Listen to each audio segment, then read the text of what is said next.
Keter Sanctuary card says you choose up to one normal unit or one order from your drop, put it on the bottom of your deck. Then you counterblast one, like the top 5 cards of your deck. Choose one order, add it to your hand, or choose one unit, call it out to the field. The Keter Sanctuary Story Chaos card says on place, look at the top card of your deck, leave it there or put it into your drop. Then you can counterblast one to either choose a normal order from your drop, add it to your hand, or choose a unit and call it out. And then finally, the Circad Dragon Empire card says that on place, you just get a plant token.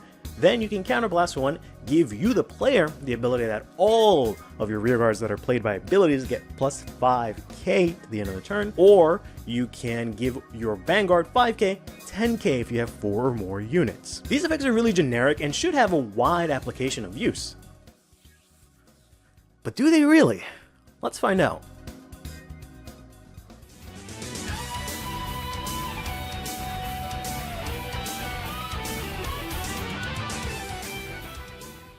So here we are at my favorite place, tiermaker.com, where I go to make all of my discussion videos. So basically how this works is I have all of the cards, or all of the bosses, the decks, however you want to look at it, ride lines, from Dragon Empire here, and I'm trying to find out, at the bare minimum, does the effect of this donation card benefit it in any way?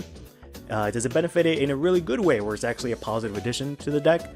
Benefit it in a way that technically it does, maybe not actually you want to play it, or just it provides it 0 benefit.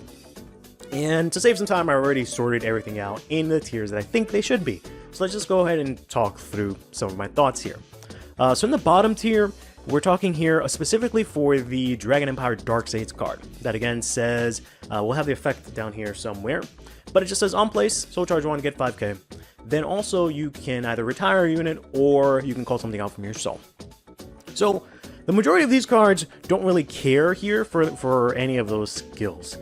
These are not retire specific clans. Aside from Varga, it doesn't really benefit from retiring your opponent's units per se. Buff Saga can already do this on her own. Virginia doesn't really care too much about it, right? Androl doesn't really care about it. They also don't really have anything in Soul that they'd like to call out. None of these really put cards in Soul that are really worth calling out for the most part. You can argue maybe Shiranui, because you can use like the Kayachika to put something from drop into Soul and then call it out, perhaps. But in general, it doesn't really benefit it too much. Then here, and kind of benefit, it kind of, you know, has some sort of plausible playability here. For example, Shoujo Doji here, he actually puts his own units into Soul, so you can actually pull them back out, so it's actually kind of plausible. Then we have ourselves here Triumph Dragon, who actually kind of focuses on retiring specifically, so it might actually see a place in this deck. And then Tamayura herself, while she doesn't focus on retiring, she does put basically all her units into Soul, so getting easy access to that wouldn't exactly hurt. Now, whether or not this is actually viable is a completely different story. More than likely, they won't be played in these decks. They could maybe see some play in these 2 decks here, in Gandiva and Eugene. So Eugene is kind of funny because it actually puts a bunch of cards into Soul, so you actually have a good wealth of cards to choose from to call from this effect, and also it benefits from the fact that it's a retire card. Eugene is a retired focused deck. Likewise, so does Gandiva. Gandiva has a bunch of cards that just say on place, counterblast 1, retire something, and this triggers its effect. So yeah, that might actually kind of work out. Whether or not it's actually a good idea is a completely different story. And if we go down here, we'll see the Dark States side of things. For the same sort of idea, we have them all ranked in specific tiers and seeing them look if it's even beneficial. And you would think it would be more beneficial for Dark States, but in actuality, it is not. So a lot of these probably make a lot of sense. Andol can call out cards himself, right? And he also wants specific names. Lukier is already counterblast 2 in a turn, so I don't think she'll be able to make use of this. And she calls out cards from her soul herself. VN Bruce, you have to have specifically Diabolos cards. Unica specifically usually only has triggers in Soul, so you don't really want to call that out. And none of these really care too much about the retire effect either. For these, you know, you can kind of make the benefit for them, like Chaos, for example. On play Soul Charge 1, get 5k for this Rush deck. Works out pretty decently, even if you don't use the rest of these skills. Even then, calling out a Makani from Soul sounds pretty good. You know, and Retire is kind of whatever. Chronojet can probably make some use of this, especially in the early game, to just get something to on-plays. So charge 5k, pretty good. Probably makes a really good column with Swirler as well, if they ever get that back.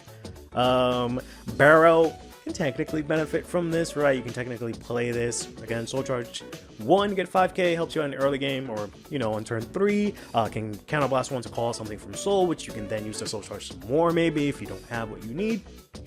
Bladmire technically has a free use of CB, since it can, you know, not need CB for its Vanguard skill, and it does selective Soul Charge, so technically I can see this work out. Whether or not it's actually played in these decks in, you know, a good capacity is a different story. But then we have Farbio, who I think is really the only one of these that benefits the most from this donation card, because this is a sort of retire-focused deck, so it likes the retire aspect. It likes specifically higher grades than 1, because it has to reach a specific grade account in Soul, so the fact that it's a grade 2 is pretty good. Soul Charge 5k is also pretty nice, but then also it allows you to call something out from your Soul, which means you can recycle some of your cards that put themselves into Soul. More than likely you won't do this for the Persona Ride card, but you can do this for that 1 grade 3 that lets you countercharge. Granted, this is a Counterblast 2 deck. For every Vanguard attacks, there's another Counterblast, but you can call it a Countercharger, I don't know. All that to say is, there are some applications for this donation card, but I can't really make a strong case for actually playing these, just looking at these sort of at face value so far. Then real quickly, we'll go ahead and look at the Brankgate Dark States 1, who has an effect that just says on place, you look at the top cards equal to how many set orders you have, plus 1, so then you choose 1, put it into Soul, then you Counterblast 1, choose a set order or a unit, add it to your hand. You know, Dark States has literally 1 set order in the entire nation, and it's in the Festival Collection. And it's generic enough where, you know, it might actually see play, but for the most part, there's nothing that really benefits from this, because there's at most Soul Charge 1. And then add a card from your Soul to hand, which might be decent, but it's restricted to grade 2 or greater, so you can't add like PGs or anything like that. So there are some applications for this. The main one that I can really vouch for here is Chaos, because it does end up Soul Charging its Persona Break Ride card into Soul, and this gives you easy access to this, technically. So that would help out the deck a little bit, possibly. But they already have, I think, the ride skip card, so probably doesn't need this at all. You know, Barrow getting a card from hand, it already has Kagraw that does that, but that kind of effect is, you know, usable in this deck, so maybe. Same sort of argument I made for Blackmire before. He puts selective Soul Charge, so you can actually get some decent cards in there. Doesn't really use Counterblast as much for the most part, so you can maybe make a case for it. Whereas some of these other cards here, not really, right?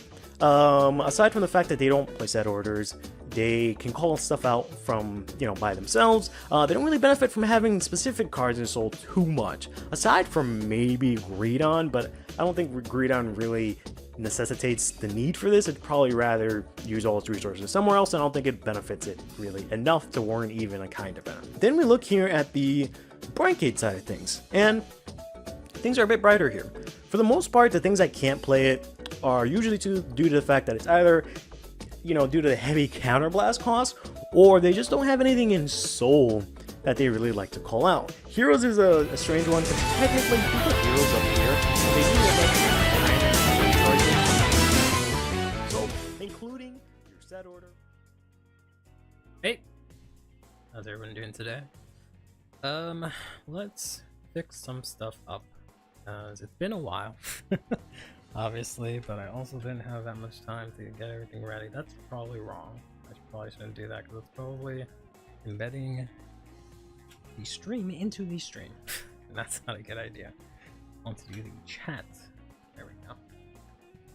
Of course, doing that annoying thing where I have to make it a tiny bit smaller, or make it a tiny bit bigger. There we go.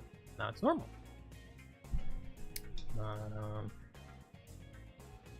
Didn't mean to Audacity. Skip bus. But yeah, how's everyone doing? It's been a good while.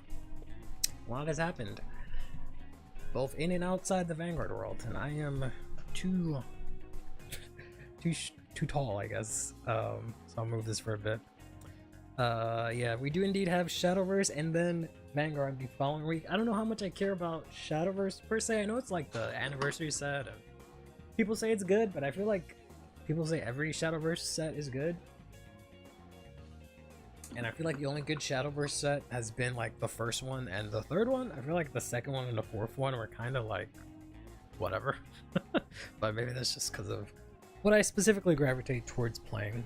Let me move this up a tiny bit.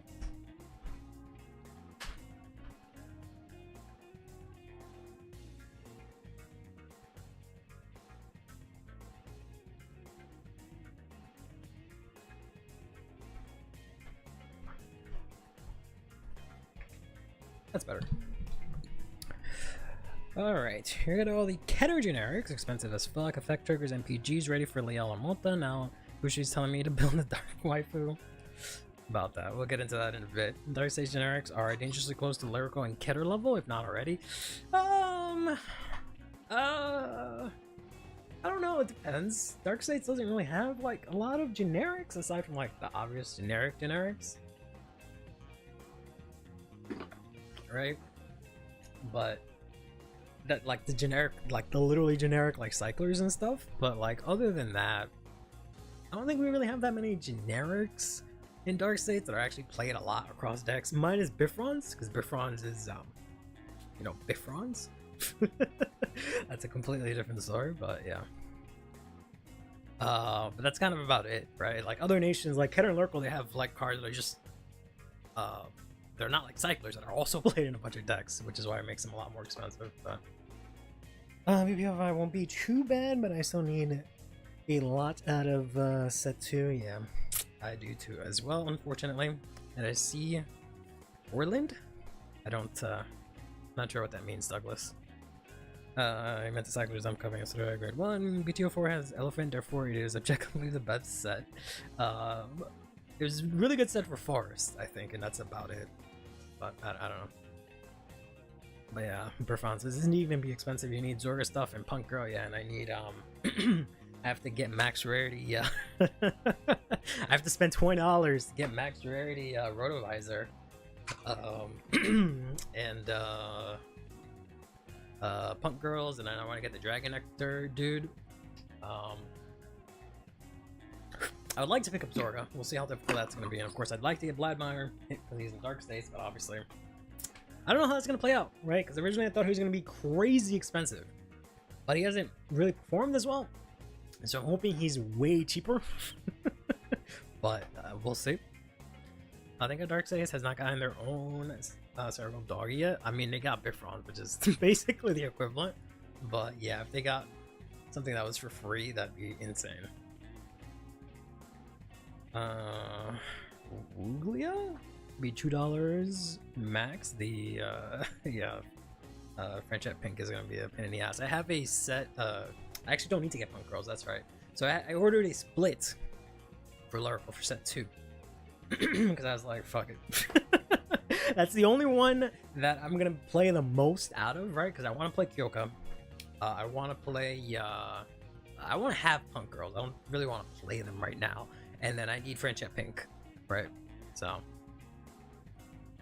you know, general archetype stuff is cheaper because it is archetyped. Yeah, naturally.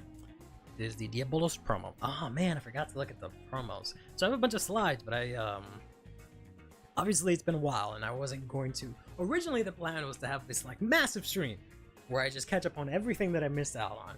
But then I ended up not streaming longer than I expected. So I was like, wait, I'm not gonna go over a month's worth of information in one stream. That's gonna take forever. But what I have today is all the lyrical stuff minus the card of the day. I skipped out on those, and all the stuff from yesterday. But I forgot to get the promos because I want to talk about some of those. But maybe we can talk about those on Thursday. If I stream on Thursday, I probably will stream Thursday because I want to take a look at Coral, but we'll see.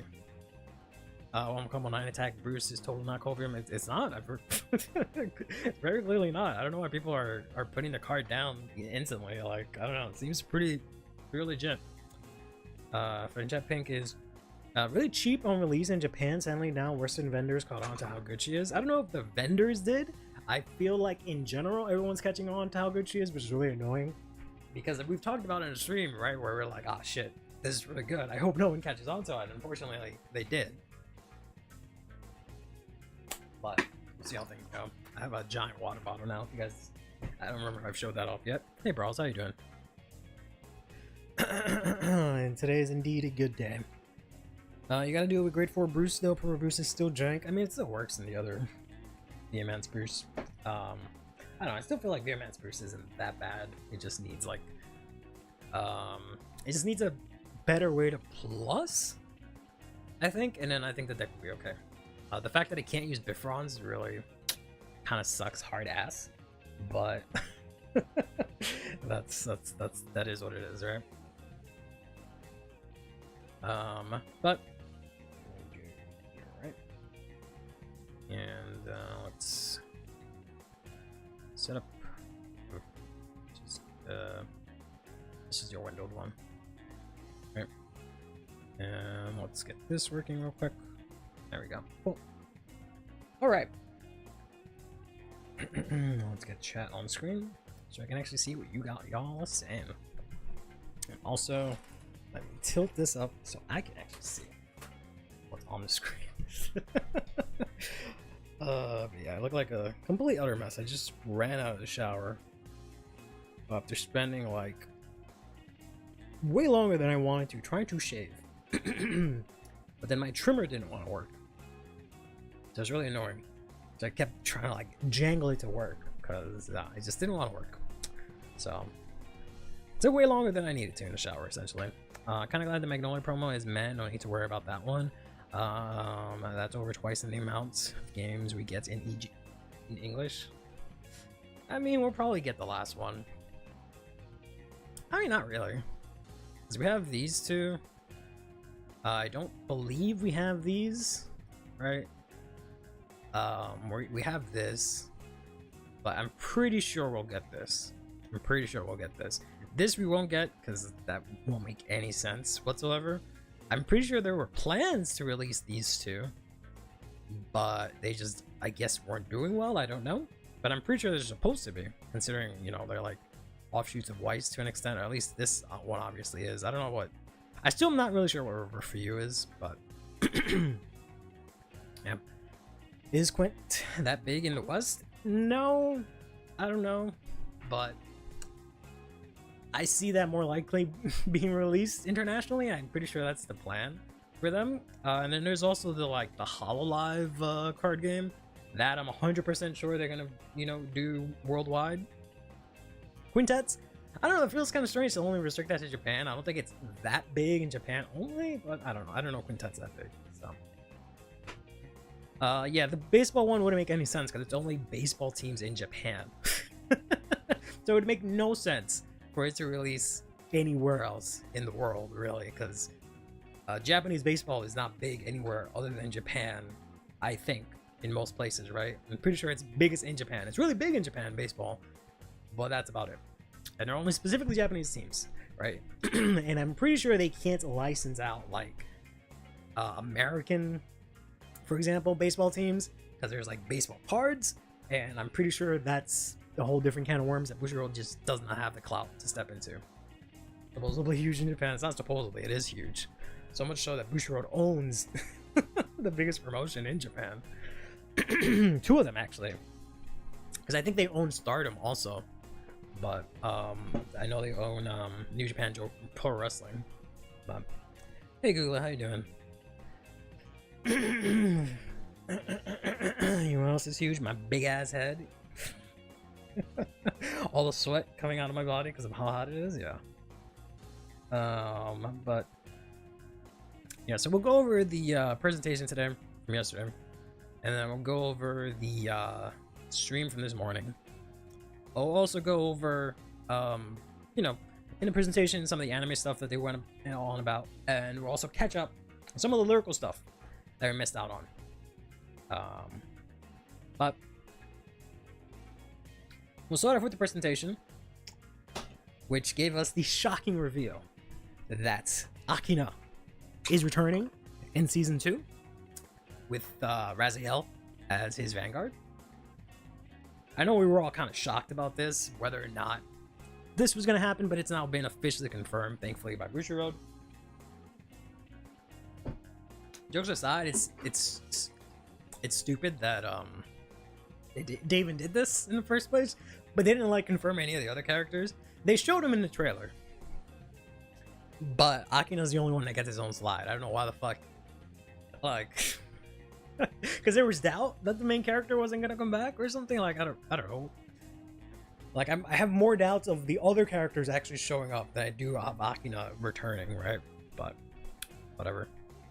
Yeah, he still has his ugly ass, dripless, disgusting sweater, bro. This looks so ass. Looks so ass, bro. He needs to get rid of that, get himself like a fly jacket or something. Like, honestly, even just remove the sweater and he'll look so much cooler. But this dumb ass, bum ass looking sweater over here, unbelievable. My jacket with belts, honestly, way better. And it's not even the fact that it's just a sweater, right? It's just the fact that I don't know if it's the colors or the fact that it's so baggy, but it just looks so basic and background character-y. He doesn't have to be crazy extravagant or anything like that, but he just looks so vanilla. Like he has nothing going on, right? It doesn't help that he's still, you know, I mean, he's kind of already beaten the Yu allegations, but he still looks just like him. Right? So yeah, I hate this guy. As soon as they showed him initially for season 1, I was like, 1, this is just Yu. This is just Yu on Toya's body. And then 2, I was like, this sweater looks kind of lame. But I just don't like it. I mean, not shirtless, just take off the sweater. He can leave the undershirt on. But he'd probably still look better if he just took off all his clothes, looking like Danji and Toya. But I just can't. Actual negative drip. Unbelievable. Unlike what I would have said is this guy. This guy looks cool as hell. And then they released this cunty ass picture of him. And I don't get it. I don't mind the fact that he looks like really cunty and whatnot. I just don't understand like why he has negative ass over here. Like nothing. Like they could not have made a flatter ass person in like nothing. It's not even a curve, bro. Like honestly, this is like barely a slant. That's like a straight ass line, right? Like bro is like a Lego piece. It's just fucking, and even Lego pieces have a bigger curve actually. Never mind. I don't understand why the fuck they made him show ass when he got no ass. So this whole pose makes no sense to me, because he looks baller in all the other shots, and then they do this to him and it's just like right? It's just like, all right, let me take this picture and show off my one flaw, my lack of ass, my lack of complete ass. Does not look like a bug, a plant, a dog, a pirate, or a sailor? Why would it look like a dog? There's no dogs in this. Oh, I guess you mean like beast type things. Okay, fine. I mean, it's definitely like some bug, so that is why it is 3K. It does indeed look like a bug. It looks like a very ugly bug, but it looks like a bug. It even has a stinger here, so you can't tell me it doesn't look like a bug when it has a stinger and it has bug-like wings and a bug-like joints. Very much looks like a bug. I don't know what you're talking about, buddy, but I don't like this dragon at all. I've been complaining about this, that I haven't been able to vibe with any of the characters and any of these Will Dress or like Divine's anime, because when it comes to like the deck they play and then like the actual characters' personality and aesthetics, I have not found a match whatsoever. Things that I like. Like if this guy played literally anything else except whatever this is, or if they put this in a different pose instead of just fucking this shit, maybe. But I just can't vibe with it. Like, I don't know what is going on here with all this here, but yeah. Bro looks like a common from set 1 or something like that, but we'll see. Oh, hey, Rich, how you doing? We're bugs, and then you got like a billion bugs, yeah. Next promo set, we got fucking the bugs that you can play 16 of. Number 17, Leviathan Dragon. Not even that. I wish it looked like Leviathan Dragon. That would have been a little bit better. Not that I'm a fan of Leviathan Dragon either, but man. Game doesn't want to finish. Of course, can. Does that mean infinite rebirth? Might. I don't know. Actually, that's a good question. Because the names sort of dictate what their divine skill is like, but not really. Because like Raziel is like miracles or whatever, right? So that one makes perfect sense. Zorga's was like taboo, like, and his just restands. I guess in like the fact that you're restanding something with a crit is taboo, right? Sure. I guess there's that. There's what is Varga, like unparalleled? We would have never guessed what that means, right? Based on one picture, no context. Airhead dork. He's absolutely, he's supposedly super cool and mysterious, so he's definitely not an airhead dork. I'm good. He dropped $44 on Bracing Angel Ladder. I should have waited. Indeed. I mean, I don't know if it's gonna be that much cheaper when we get the reprint, but sure knew he's not going away anytime soon, so you'll get your money's worth for the most part.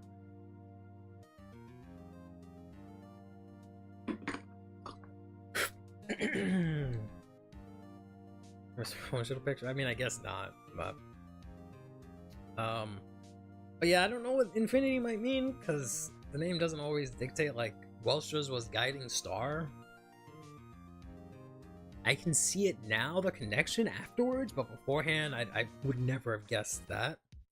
And then Chris Reigns is like ever-changing faith or something like that. I see no correlation with the divine skill. So the fact that this is infinity, I don't know. We know so far that like he is apparently gonna fight off against Shoal, which is his thing was like nothingness, or what was his dumbass? Zero or like whatever it was, which made sense because he like nullified things. I don't know if his is gonna like, if there's some sort of connection between the two cards. I don't know. Yeah, it's kind of hard to tell. Harry Letter used to be 68. After reprint, it's 14 a copy. Yeah, but that's only because they sell a lot more product than we usually do, so we'll have to see how that works out. Probably from drop on attack? Yeah, I don't think so, buddy. But we'll see. We'll see. Yes, long time no see, kids. How you doing, Sim? So, try to position my hair to look the least horrible.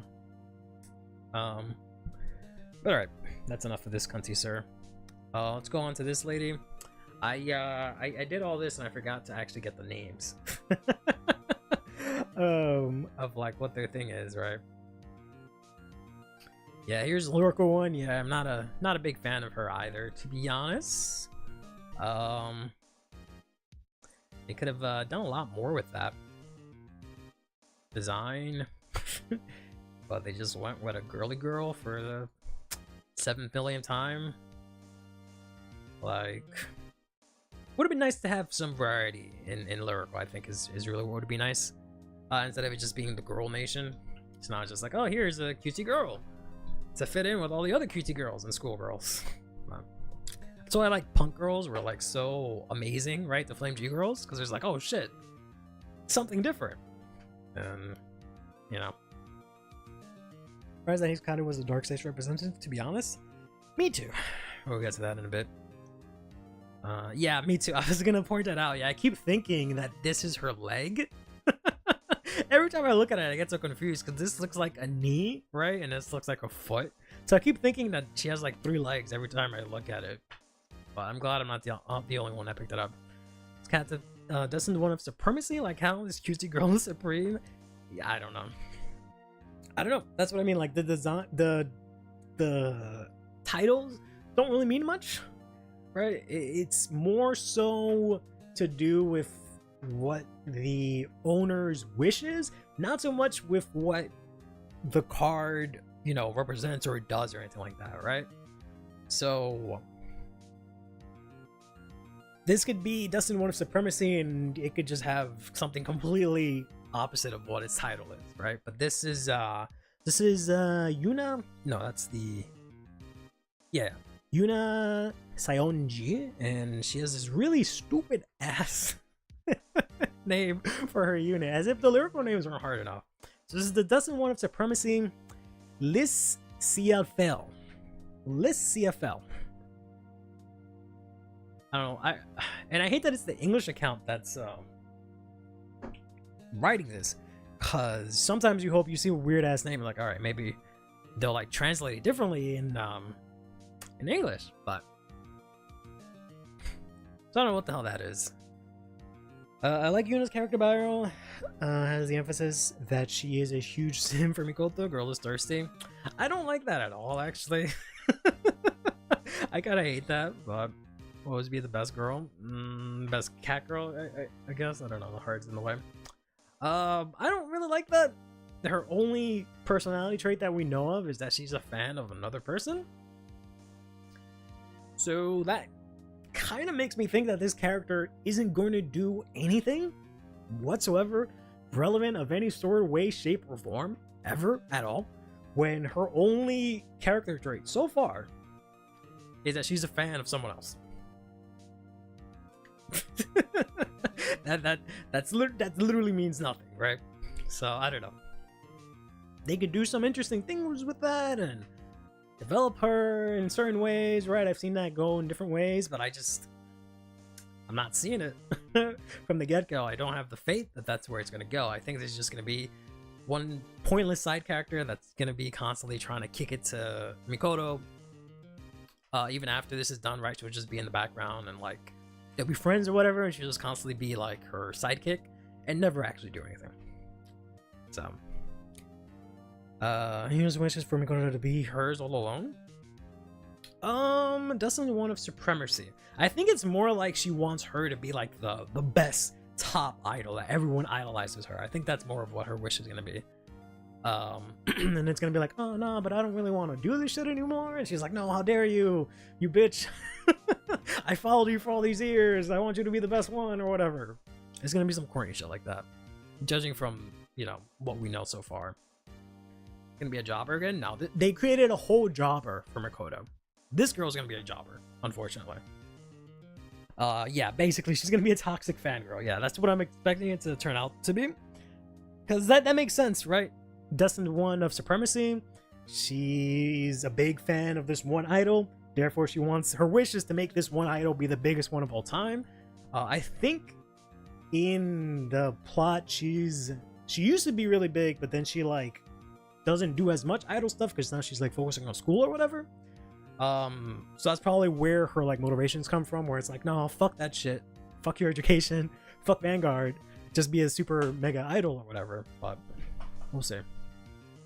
She's gonna be moved to the side fast because the Now show, and especially the Akina Destined One story, has will be more interesting and will need to be fleshed out more. Can be fleshed out more, yeah. They definitely seem to have more meat to work with. This really doesn't have a lot. There can be stuff, but like I just don't have faith in these writers to do this, especially when it comes to two women fighting and they're both like lyrical. Like I don't even know, this might even get animated. Like I find it hard to believe that we're gonna see I can't imagine it, that we're gonna see this girl punch Chris Rain in the face, or Chris Rain punch this girl in the face. I'm like 90% sure we're not gonna see any of that stuff, but we'll see what happens. To write more songs, yeah, basically something like that. Could be a one episode wonder like Masanori. I mean, Masanori is kind of important. Probably a magic attack. Yeah, they'll probably have like a beam stroke or something like that and just be like, oh. So I'm not expecting a lot from this, essentially, is what I'm saying, which is a bit disappointing, because like her design is pretty cool. I kind of like it. You know, this not so much. This I don't like. I don't like that it's just some generic cat girl with pink, right? It just seems very boring. Could have gone so many different ways with this, and it's just like, yeah, cute cat girl. All right, we already have a cute cat girl idol on top of that, right? Had we not had that, it would have been like, yeah, all right, sure. But we already have that. It's literally the first lyrical girl you guys made. So, we'll see. Yep. Chris Rain in that phase with a huge ass robot arm. Yeah, but I don't think they're gonna show two cutesy girls punching each other. So that's a bit different. Misogyny they're okay with. Two girls actually doing stuff? No. That they hate. Part of me wanted Tomane to come back as a destined one. I don't know. I don't know how I'd feel about that. If like Prison got a, I don't know if I want Prison to get like a divine skill or something like that. I don't know. I like Tomari, but the fact that she plays Prison makes me not want her to come back as a divine character. I feel like that wouldn't really go well, and I feel like they kind of wrote themselves into a corner, making her play a control deck like that, because they obviously don't want to show that on screen as much. Otherwise, they'd have to make the deck a lot more like aggressive or interesting to see on screen. But you gonna join Agnes harem? I don't think so. I'm pretty sure she's just gonna be Mikoto's harem, and she's just gonna do nothing. She's gonna be a side character that just does nothing, shows up when they need like to pay the voice actor or something like that, and that's it. Hey Saxon, how you doing, buddy? Seraph and Magnolia are the only original 5 without a non-mask grade 3. Yeah, that is not that Seraph really needs one, to be honest, but yeah, Magnolia could really use one, but it's too late. It's not gonna happen now. Orpheus Destined one would have been cool. Should have gone and needs his revenge against the monk. People were saying that before they revealed the Brancate one, and I was just like, why do you want Orpheus? I don't know. Like, I understand it from like a story standpoint, but from like a gameplay standpoint, like another Orpheus? I don't know about that one, man. I feel like these characters got enough in terms of like support and forums and all that stuff, and somewhat screen time, so I don't know. Decided to put a fast one and put Yu as a destined one. That'd be funny, but also it would make no sense now. It makes sense. It's funny. It would make sense considering these are like supposed to be like super strong fighters or like some shit like that, right? Like these are supposed to just not be random Joe Blow fighters. These are supposed to be like actual decent card fighters. So you would think they would be one of the main cast would main cast would be one of the whatever ones, but they're obviously saving that for like way later on. So it wouldn't make sense for him to come out here. I'd be hella happy to see Olden back. Bro got by Vortex and gets his run back. Yeah. I'll get to Olden in a bit. We got another Zorga, so there, and we're probably gonna get yet another Zorga. So, meanwhile, you know, Barrel Magus still has 0 forms, 0 triple R's dedicated to him, but listen, Olden won't be a jobber. Speaking of rich people, next up we got this guy, right? No chaos. Lock would actually break D standard. I mean, we already have Lock, but yeah. We got this guy, right? Who he looks a little cooler than he did when they originally showed him, but when they first showed him, I was just like, this is just some guy. And then I started seeing a bunch of fan art about him. I was just like, oh, I guess people liked him. But I was just like, oh, here's some guy. Like, I expected him to be also like a jobber. He might still be the case. I don't know. But he just kind of looks like some guy that I don't know if he'll actually do much past this season. Like, we'll see, I guess. But my silent lock isn't real because it doesn't persist during your turn, and it's just a fancy bind. Yeah, people like a sexy man. Yeah, that's totally fine. I don't know. He just looked kind of plain to me, right? Like, I'm not saying like I hate it or anything like that. I was just kind of like, yeah, whatever. I don't really care. He's Taisel's jobber, yeah, kind of. Left hand, how the belief does he hold that card? I'll different if I try to do this yesterday. So he this right or doing this right something like this, except he's doing it with I think this is his hand, this is his pinky, right, and this is his other fingers, and then his thumb is like fucking in his asshole or something like that. So he's definitely, it's pointing this way, right? So he's like doing this, I guess, right? And his thumb is like somewhere here, so he's like doing this. They just drew it really strange. But yeah. And his other jobber has plot armor. I mean, it's just that being realistic here, right? These are characters that, for the most part, they kind of just pulled out of nowhere to fight the main cast. That kind of has jobber written all over it. Initial impressions, right? But we'll see how it actually plays out. Yeah, exactly. That's what I was saying. I was trying to just do it, but it's just the fact that he has his palm out is the fact that he has his palm this way is what makes it so weird. If he was doing it this way, maybe he is, and it's just, maybe he's just doing it like this, right? And it's just, his shit is just so bent. Maybe that's what it is. That would maybe make a little bit more sense, but that would mean this is his thumb, and that makes no sense. So I don't know. Are shurikens in the world of anime? Not so much in Vanguard, unfortunately. Yeah, thumbs just don't exist. I watched season 1 of Overdressed and realized why people hate it so much. Yeah. But this is he's the vice CEO of Taizo's company. This is Kyoma Kurosaki, and his card is the Destined Wand of Scales.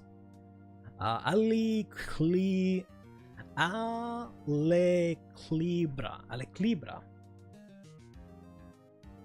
Interesting name. Looks very Thunder Dragony Narukami.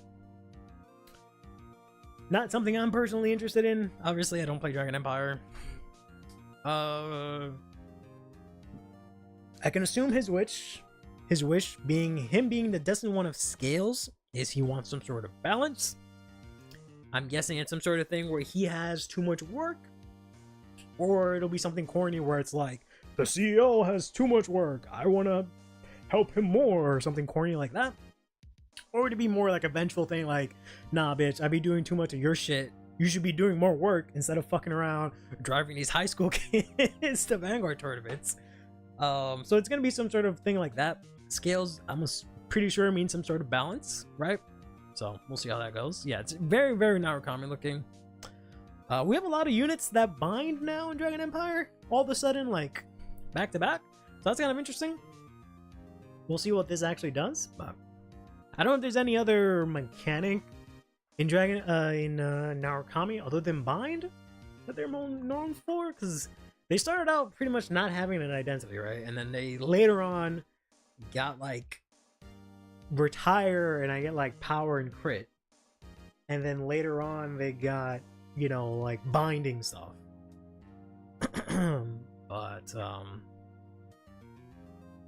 we kind of already have like retiring, getting crit, and getting diva.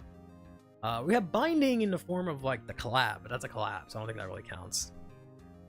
There are 6 relevant fights in this season that leaves room for 6 setup episodes and probably a 2-part finale.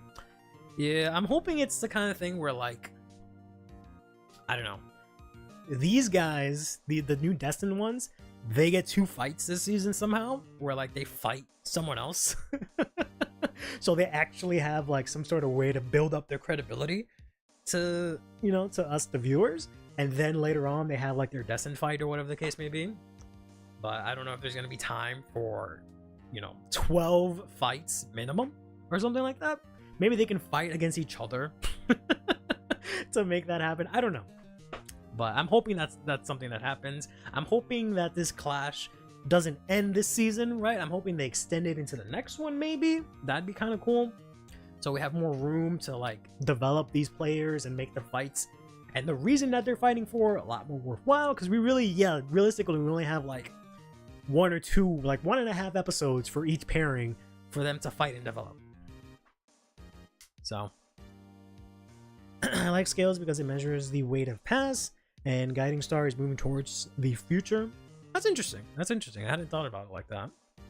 I got into Vanguard recently, and Was it Dark Stakes main but got corrupted by Shiranui? Damn. F's in the chat. We lost a good one to fucking the Bane that is Shiranui.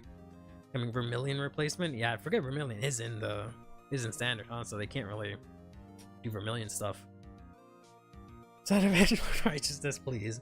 A lot of the witches seem like that, not gonna lie. Like they more so want to help the faded ones, but like, then why is there a tournament and why are they there? I don't know. The season is kind of shaping up to be weird. Yeah, I don't get it. That's why I'm going more towards like the vengeful side of it, because otherwise, what's the point of this stuff? But I don't think there's really any animosity, right? like, I don't think it's the kind of thing where we're gonna get this crazy backstory where it's like, oh, Taizo shot my family in point blank in order to get his company. Like, I don't think any of that stuff is gonna happen.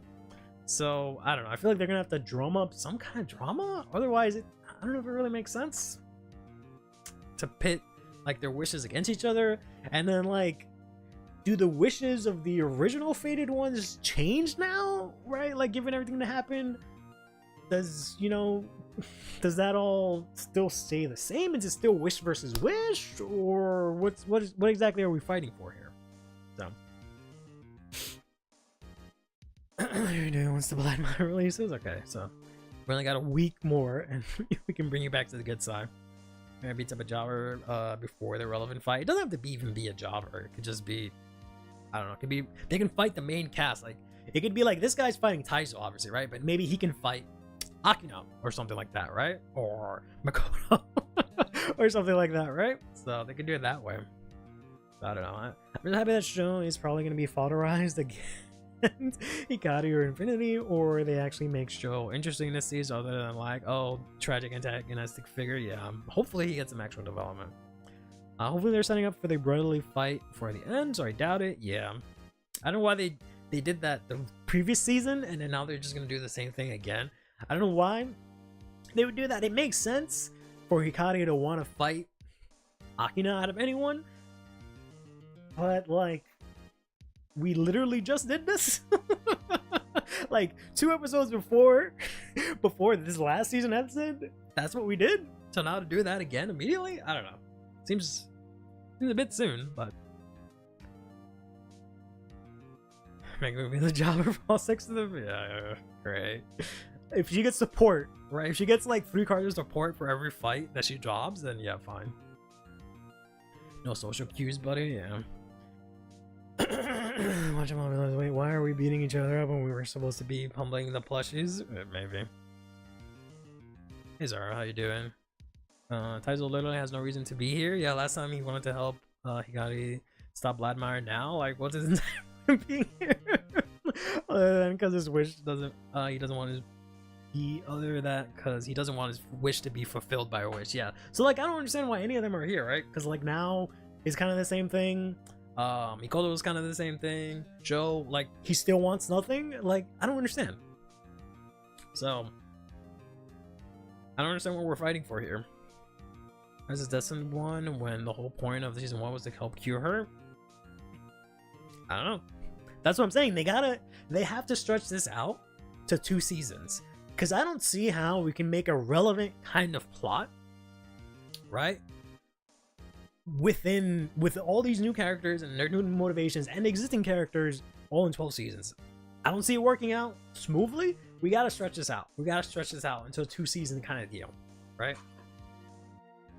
Like, my ideal outcome is that they do season 2 right now is setting up for the fight in season 3, right? That would be my ideal outcome, where this whole season is just a bunch of development, a bunch of stuff, a bunch of fights, and it's just leading up to this climactic season 3, where we actually have build up and reasons for these characters to fight. And there's ways you can do that, right? So it doesn't just feel like a filler season, or so everything has to fucking every episode has to matter for those kind of people, right? There's ways to do it where you can have a season that leads up into another season and still be interesting. But I don't know.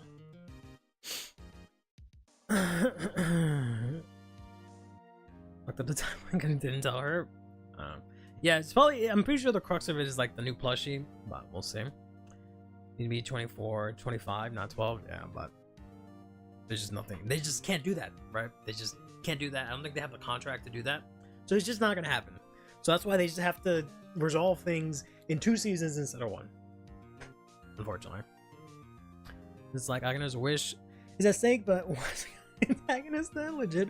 Her being here would make that wish invalidated? Yeah. It doesn't make any sense. So that's why I'm not seeing these as like antagonists, right? I don't think that's the right, even though they're kind of leading up to it, but I don't understand what's going on. But I don't think you can look at them as antagonists. They're more like rivals, but like I don't know what's the ultimate goal here other than to just make them fight, right? That's definitely what it's leading to, but we don't have a why per se. So that's this fella. Let's move on to this lady here. Was down to focus on better animation and story. No, I don't think it was that. I think they just, in general, making anime is a lot harder and more expensive specifically than it was in the past. That's why a lot of anime series, the seasons are way shorter because it's way more expensive now, and they also don't want to pay more people, right? So they have to reduce it. There's also a 50 bajillion different anime right now going on, so they can't just throw out 25 episode seasons to every anime. They just can't do that, right? Someone's got to get a short 12 seasons. Unfortunately, Vanguard just falls onto that right now. I'm pretty sure it's some sort of contract that they have with like whatever network they air it on that only gives them like 12 episodes, and that's it every season, right? So I hope it's just glazing the the Destined ones, with the last fight being a 2-part of Show Us His Infinity. So the season 3 is the rest of everyone going over what to do against the others and the plushies plot. Yeah, that's what I'm hoping for. Honestly, I was being in the next set though is kind of sus. Something tells me that they will try and fit everything in at once. Yeah, that is a very valid point, regretfully. They waifued Messiah. I don't know why people keep saying Messiah for this. Like, I get it, but at the same time, there's like millions other things you can compare this to, and everyone just says Messiah only. But yeah. Jinx, you buffalo Minnesota. We just said after, anyways. Yeah, and then they, there's gonna be presumably like 5 other new decks in that set. So my theory was that in that next set, set 5, we're getting the new faded, mega faded destiny, whatever the fuck, of the original 6 in that set, right? That's why they only showed Hikari right now. That's what I'm assuming is gonna happen, but we'll see. Like Bugs Bushy is sick of people complaining about no robo ride lines and they're trying to overcompensate. I don't know if this is so much of a robot. I mean, I guess it is, but I don't know. I get more like Nova Grappler vibes, like weird Nova Grappler vibes, than I do like specifically robot, but I don't know. At least the Shadowverse Flame anime seems to be ending here, so maybe Divines can take its run. I mean, only if it airs like on the same network or something like that, but yeah, it looks like Enigma's, yeah. So it doesn't look like a giant robot, it just looks like some sort of giant alien or something like that, but it definitely has like mechanical parts, but I don't know. No faded evolutions. If I see a Z skill, I lose my ride. That's what's gonna happen. That's gonna happen. It sets 5 is gonna be set 4 of Overdress, where it's just gonna be like grade 4 divine skills or whatever the fuck it's gonna be, but it's gonna be that in that set. I can almost 100% guarantee that's what's gonna happen. The only Raziel will get in evolved form in set 5 for the climax against Hikari. I feel like it's gonna be more than that, but we'll see. Maybe not like, I don't know. I feel like Taizo, like Wellster's definitely getting one, 100%, because he only has 1 arm. He's definitely gonna get like an upgraded form, no matter what, down the line. Chris Rain, I feel like needs one. Zorga can probably do without one, and he's also not super like relevant. I feel like Shoal, by the fact of him being like a main character or whatever, like he's supposed to be like one of the tertiary characters, I feel like he's gonna get one as well. Now, I don't know. He doesn't seem very important to the plot. She's very popular, so that might end up changing, but she doesn't seem to be very important to the plot. So I don't know if she'll get one. So, I don't know. Right. Do I have a giant third leg? Yeah. I'm about to pull it. Downey Jr. That's what I'm hoping for, bro. I'm hoping that we get like, another Welstra that has like, he's not complete, right? But he has like more robotic shit. And then we get a third Welstra and it's just him in like a fucking giant Gundam or some shit. But I'm looking forward to this. Senka's antics and bickering with Now, and the bio said that she is a battle maniac despite her good upbringings, right? Sorry. Yeah, so this is I forgot, I didn't realize the name is actually there in English. This is Senka Kanao. She has the weirdest everything, right? Absolute weirdest everything. Because her thing is the Destined One of Accidents Impaldio. That really doesn't roll off the tongue really easily. She's French in the dub. I'm forced to hate her. Yeah, I've heard people say that she's like European in the dub or something like that, but I thought she was gonna be like some snooty rich girl, but this unit doesn't give me snooty rich girl vibes. I don't know what the fuck this unit tells me. Destined One of Exceedance. I looked this up yesterday. I still don't really understand it, but it just means like excess. Oh, I looked it up, which is like, what? So the exceedance, the amount by which something, especially a pollutant, exceeds a standard or permissible measurement. So it's just the excess of something. An instance where an action, activity, or substance exceeds a limit set by medical or legal practice. So what does that mean? This is one of exceedance. Exceedance. So something is exceeding too much. I don't understand. Something is going over the limit too much. Like, what does that mean? And what does that have to do with Now? Is she saying like Now is too good? She's going over the limits of a normal fighter, so she wants her to stop? I don't understand. XYZ turns out as exceeds, so it's like XYZ monster. She's not French, she's Quebecian. Sure. She exceeds at checking elbow breath too much, possibly. Means she'll set 7 set orders on first grade 3 turns. She's Wellstrom. Crossing the lines too much. First, I assume she wants to surpass Now. Yeah, I mean, Now's wish is kind of like basically that, where she wants to just be the best fighter or whatever. And it's just, I don't understand the correlation, especially with the word exceedance. Like, would it being like something that is surpassing a limit? Like, it seems like a bad thing, right? So what would her wish be about something surpassing a limit? It's just that everyone is too good. The only way I can see this working out is that everyone is too good, so she wants everyone to be shit because she's the bomb.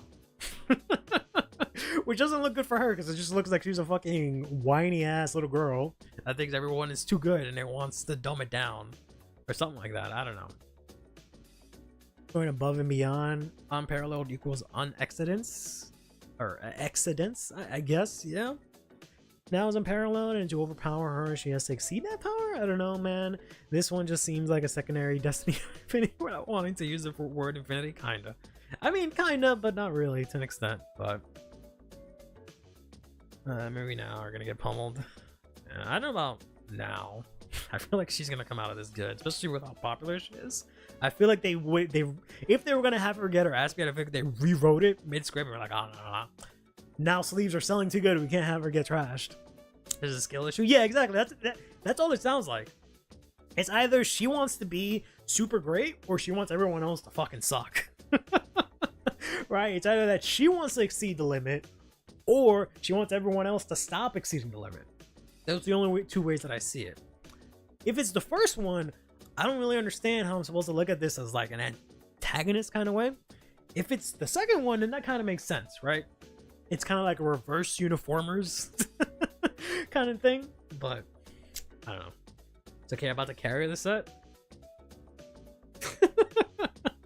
That bug ass dragon? I don't know, buddy.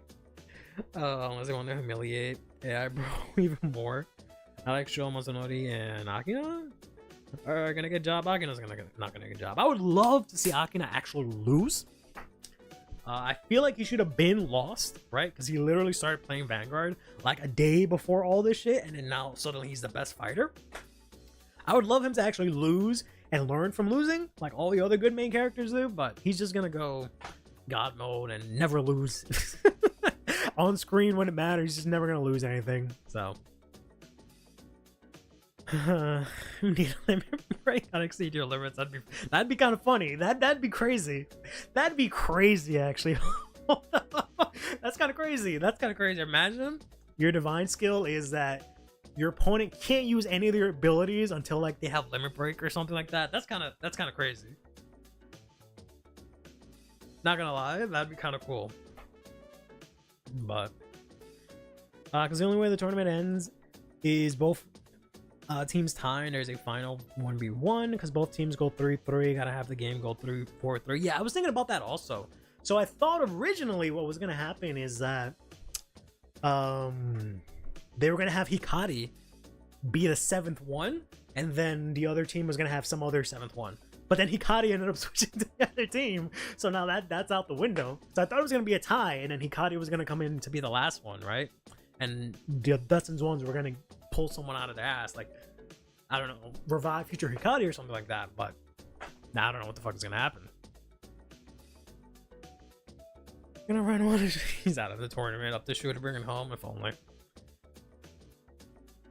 Turns out Jinky never played. He just plugged in ChatGPT this entire time, so he just gets bodied. But then also user Morikawa from the OG Vanguard that doesn't won, if only. Not really, because it doesn't reveal. Because they don't reveal set 5 cards till halfway through the season passes. Yeah. I mean, not entirely true. They showed off like Rocker Gore and Drag Jeweled while set 6 came out, right? While they were still revealing, I think, set 6 stuff, and we didn't get Rocker Gore till set 7. That I like that when they did that. I hope they still do stuff like that where they show a card and it's not immediately in the set, it's like in the future or something like that. I hope they do stuff like that again, but we'll see. As Hito from Shadowverse, they always put him in a do or die situation, and then he just has to win. Yeah. Yep. Unfortunately. If I had to fight with the restanding Vanguard while healing at 3, I'm quitting. He won't restand, he'll re-ride. It's different.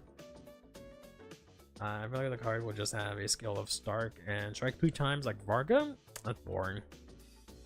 I mean, it would be stronger because of the fact that you'll have the Blanket over trigger, but yeah, sorry. I spent a lot of time talking about the plot. I didn't even talk about this robot lady man thing. I don't know. I will say this much, right? Like I've been saying, I've had trouble vibing with any of these characters so far, which is why I haven't been too excited about this season. I really like this design. Then they gave him no ass. And then he has this thing. So, kind of hard to vibe with this guy. Then this girl, she looked kind of cool, and I was kind of interested to see what her unit was like. And then it's fucking this thing. And then also, she's just a fangirl. Then we have this guy, and it's kind of like, I don't really care. I don't mean this in a bad way. I'm not vibing with either of this stuff. I don't really care. Maybe he'll be really cool, but at face value, I'm just like, whatever. Just a zesty twink, yeah. This so far is the only pair that I'm vibing with. So I'm really hoping that she's not a lame ass character. I'm really hoping she's not a lame ass character, and I'm hoping this is actually kind of cool. I have a lot riding on this pair, I'll tell you that. Because I am really not interested in any of the other Destined ones right now. at face value, I don't really find their aesthetic or anything super interesting. It'll change when the effects and stuff get revealed and we actually get to see the characters, but just at face value, I don't really care too much. Aside from this one, I'm putting my eggs in this basket. I'm hoping this one works out. Vanguard, let me use your Vanguard until we break 4. Oh. Never mind. I was bummed when the design was revealed for Brent. I mean, I kind of like it. But yeah, it could have been cooler. Double cheeked up on a Tuesday at all. He doesn't have a single cheek at all, bro. Give him no ass. They gave him no ass, bro. What do you want me to say? Use on Discord. Yuna's Vanguard is too lyrical for me. At least Crystal Rain wasn't too cutesy. Yeah. It wouldn't be a problem if that wasn't all lyrical was, right? If it was just cutesy girls, idols, schoolgirls, right? Kind of a drag that they haven't, really done anything else. Should be a rich bitch brat. Like, that's okay. If they do it right, if she's just, if she develops and she's cool, but we'll see. Live redraws is going to be super interesting to see how Infinity interacts with Show Zero. I just want to know what the hell that damn thing does, but we'll see. I'm in the Jinky Alden basket. It's a bit boring IMO, but Alden, I love that deck. I'll get into that in a second. That means that this card will be God tier because Happy Ass doesn't have no ass. You know what? You might be fucking onto something. He's supposed to be really important this season, so maybe you're right. Is a red flag for Vanguard? What do you mean? What do you mean by that? Trying to say you hate women? Is that what you're trying to say here? You hate women? You hate the one nation that has women? Is that what you're trying to say here? Buckle Dragon will be the last reveal until he plays it on the first episode. He probably will end up playing it, yeah. I don't know. We'll see. Yeah, that's exactly what we're saying. Unbelievable. Unbelievable. Try selling the game to my friend, but it struggled as soon as you have to explain that there's a nation for pedophiles. Oh, please. Oh, please. That's ridiculous. They're not like fucking... If they were like showing ass and like calling you master on the card or something like that, maybe I'd inclined to agree. But just because someone draws a girl on a card and she's not like 50 years old doesn't mean that it's for them. Swimsuit rare. We don't have that in lyrical. Show me a swimsuit rare. Show me a swimsuit rare. We don't have that in lyrical. Looks at is here grade 0. She's not showing ass. She's not showing ass, bro. Like, I don't understand. They're literally printing them right now. They're not swimsuit rares. Odd Bermuda cards were swimsuit rare. We're talking about lyrical. I don't give a shit about Bermuda. We're talking about lyrical. Bermuda has nothing to do with this. We're talking about lyrical. Lyrical 3-head swimsuits? Yeah. But they weren't swimsuit rares. That's different. They're LSRs. Completely different. I don't like those either, to be honest. The only one I liked from those was the, I like the Leafia one. And I think the Michu one, and that was it. I didn't like any of the other ones, to be honest. Is the one getting the swimsuit rares? Yeah, exactly. They have a bunch of swimsuit rares.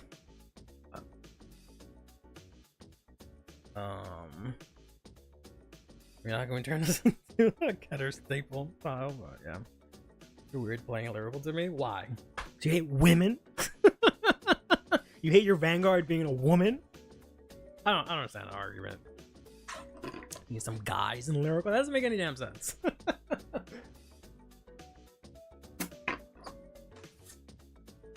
Doesn't make any sense. Where would you want guys in lyrical? The whole point of lyrical is that they're all girls. That's like you going to Dragon Empire and be like, why the fuck are there dragons here? That doesn't make any sense. Sure, yeah, they can be idols and go to school, but not in lyrical. That's just not the point of lyrical. Again, it's like going to Dragon Empire and being like, why the fuck are there dragons here? They could like maybe make an offshoot of like the lyrical school and have dude idols. I guess that's fine. That's also you kind of just saying that you hate women and don't want to play as women. You want just dudes, which is kind of weird.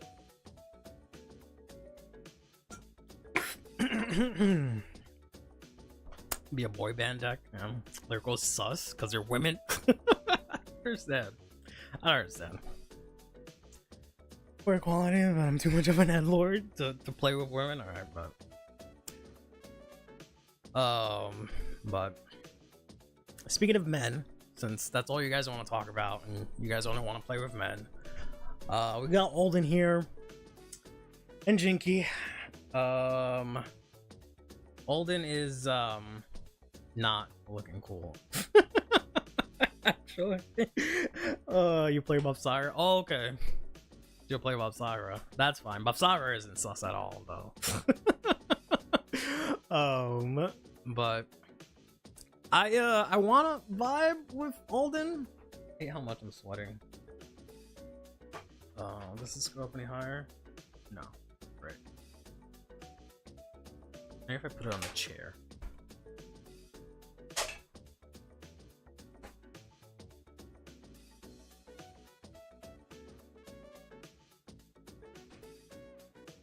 Better.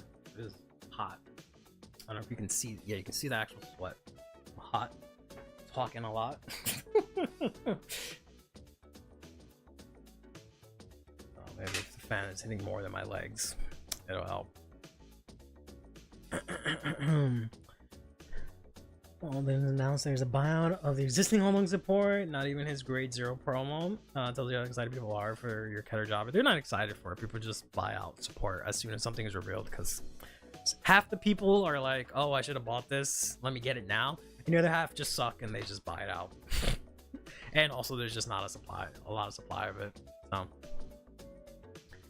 yeah, I just don't like the color. I want to vibe with Alden, but I just hate this color scheme. I hate it so much. I hate the fact that it's green and purple. I like purple hair, I love it, but I just hate the green, the blue, and he just has way too many fucking colors going on. Like I just can't stand it. It looks too dorky. He just looks way too dorky. Like, why is he wearing green? Why is there gold? Why is there blue all of a sudden? And his hair is pink. Like, he just has too much shit going on. I just don't like it. I don't like it at all. That's been my main gripe even before, right? With the other grade 3 Alden, when he first made him into a deck. I just can't vibe with it. There's too many colors going on. So, I don't know. Here to play Ikati's Dust in one deck. Scotty, Leonor, and Claudine. Name is Bozo. Need more magenta. If it was just like 2 or 3 colors, maybe. But the fact that it just has too much going on. Pop off with 2 triple R's in the first set. I fucking hope not. Keter does not need any more triple R's. Making me making grilled cheese. Cool, make me a slice. Even though Alden support exists, they still think that he's that one Bastion rearguard. No. Ironically, I bought all the stuff in like, not high, I guess high rarity, except for Alden himself, which hopefully you don't need, which is good. But yeah, I bought like the grade 1, grade 2, grade 3, and FR as soon as it came out for dirt cheap. I got the promo for in foil, 4 of them because they were dirt cheap, and then I got the before this was announced. Before I just got it just to have it. Because I thought mechanically Alden was kind of cool, and I got the I think I have 4 FR and SR of the grade 2 or grade 1 that they got in Divine Set 1. Again, before this is announced, I got it for dirt cheap. I can't even imagine what it's like now. I'd like to thank Alden's support. Triple Air is a national SA Griffogilia rear guard that Alden is protecting. That'd be kind of funny. I'd like to thank, I don't know. Don't be Alden for Bozo Dumbass. It checks out. What? Who are you calling Bozo? I don't understand, bro. Calling Jinky a Bozo? Bro, Jinky looks cool as hell. I just wish Alden didn't look like such a dweeb. Alden was always blue, and he got gold as soon as he got his Vanguard form. Yeah, even in the original one, he was fine, but he had like gold and I think he had blue and gold or something like that. He looked okay there. Like, he was fine there. He was a rear guard, so it didn't really matter. But then he just got like a bunch of colors, and I just it's colors. It's not even that it's a bunch of colors, it's a bunch of clashing colors for me personally that I just don't like. Because, you know, color and design wise, yeah. So I just can't vibe with it. Maybe if I see it in the anime and they make it look cool, maybe. But I do want new Nectar Asha Stride deck set to be released. Yeah. Yep. Don't we all? Isn't bad. It's just it's too much work for the payoff syndrome. Kinda, yeah. Having trousers that stop way above the ankle with no socks. That's a style, man. That's I want to say that's like a I want to say that's like a Japanese thing, but what when only run inlet in a bug track. Okay, as for attack, strongest squad people play when ultimate will be Raziel. Yeah. Oh my god, you have 2 divine skills. They're gonna lock it somehow. Socks work, but I mean, I don't know. If he had socks here, it would look really fucking lame. Like, imagine he just had like some pink ass socks over here, some fuzzy pink socks. Like, it'll look lame as hell. It'll look lame as hell. So I'm glad he doesn't have socks. But yeah, so like I said, I can't vibe with any of these. So far, just her. She looks cool. Unit looks decent enough. We'll see. I like Jinky, but I can't with Olin. And then we get this here. We're in a corset. I don't know if that's a corset. A corset is like here. This is just like this has a different name.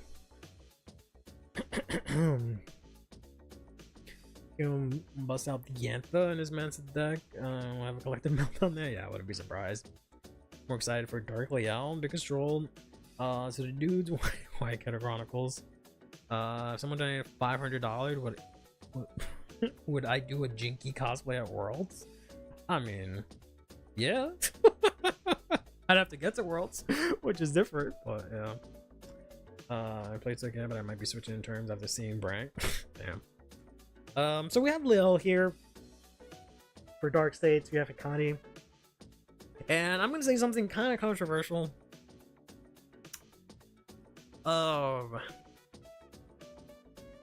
know I'm gonna get like flamed for this, and I kind of get it, but I feel like I have to have the courage to say it.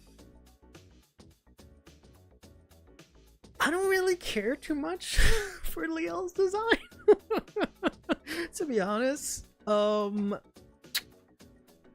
Like, I guess if I don't know, I just don't like Liel at all. I think I like the original one a little bit, but then over time I just did not like her. Maybe after like seeing her play or something, it's just kind of like and the Dark States one,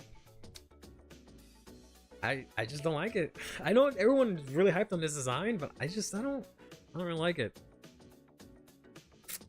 I don't know what it is. Maybe if this was like maybe the fact that this is like brown, right? She has like a lot of brown going on. Maybe if it was like black and she was like actually goth or something like that. If she looked like what's that one Yu-Gi-Oh card? That one like witch card, the like solemn witch card. If she looked more like that, maybe that'd be kind of cool. But I don't really like it, and this is really disappointing because I actually kind of liked Hikari as a character. I don't really like the young version as much. But you know, take what you can get. And then she's playing Dark States, right? That's my favorite nation, so I was really looking forward to this. I did not like Sho, and Bloodmire was kind of whatever for me. But I don't know about this. Hopefully, I eat my words once this is revealed and whatnot. But I'm just kind of whatever about this. I don't know what it is, but yeah, I don't know. It might just be because I'm fearing it's gonna be Gear Chronicle. That might be what it is, but I don't know. She's Dark States, so anyways, I probably will, but I don't know. An extra turn. Ugh. Fully Elementa means love and compassion. odium, however, means hate and resentment. What is going on here? I don't get it. Realized Leo wasn't that good and isn't APG as the anime made her seem to be. I mean, I don't know about 8, but I have a feeling Leo Modan is going to make Dark State Cyclers extremely expensive, possibly.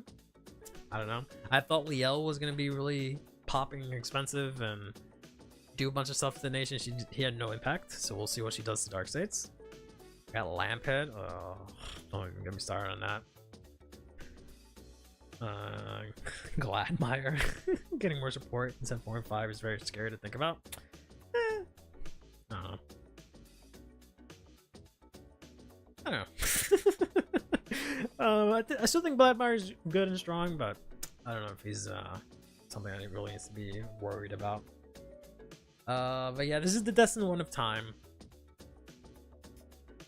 I'm assuming her wish has to do with the fact that the plushie tells her about what happens with her past or future self or whatever, alternate self. But that's about it. If she uses any amount of soul charge, I mean swirler bio, yeah, possibly. It's fine. Vladimir is the barometer. Are you a boomer or a zoomer?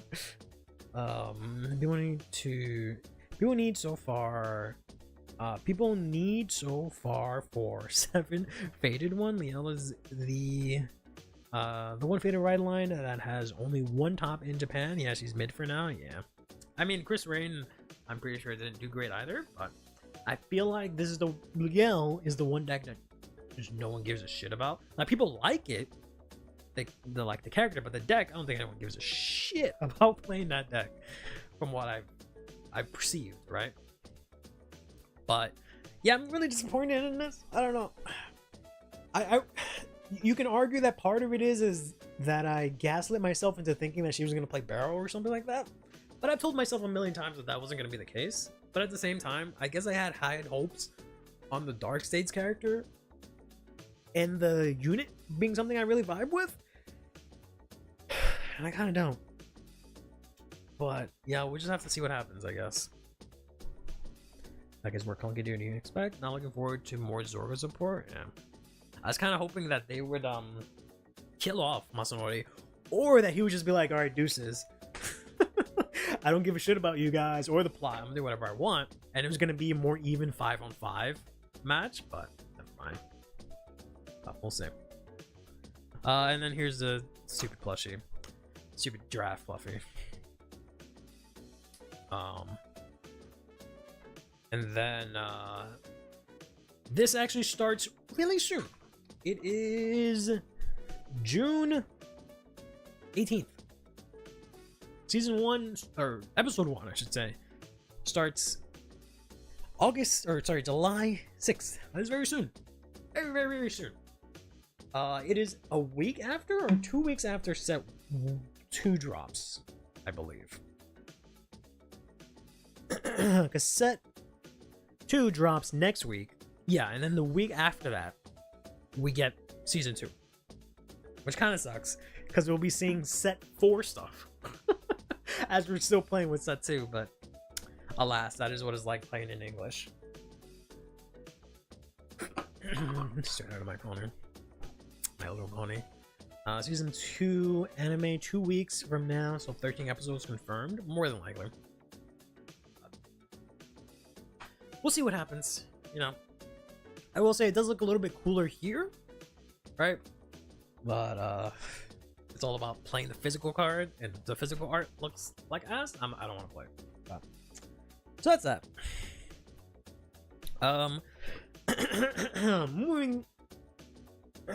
Moving along a bit to what else was in the stream.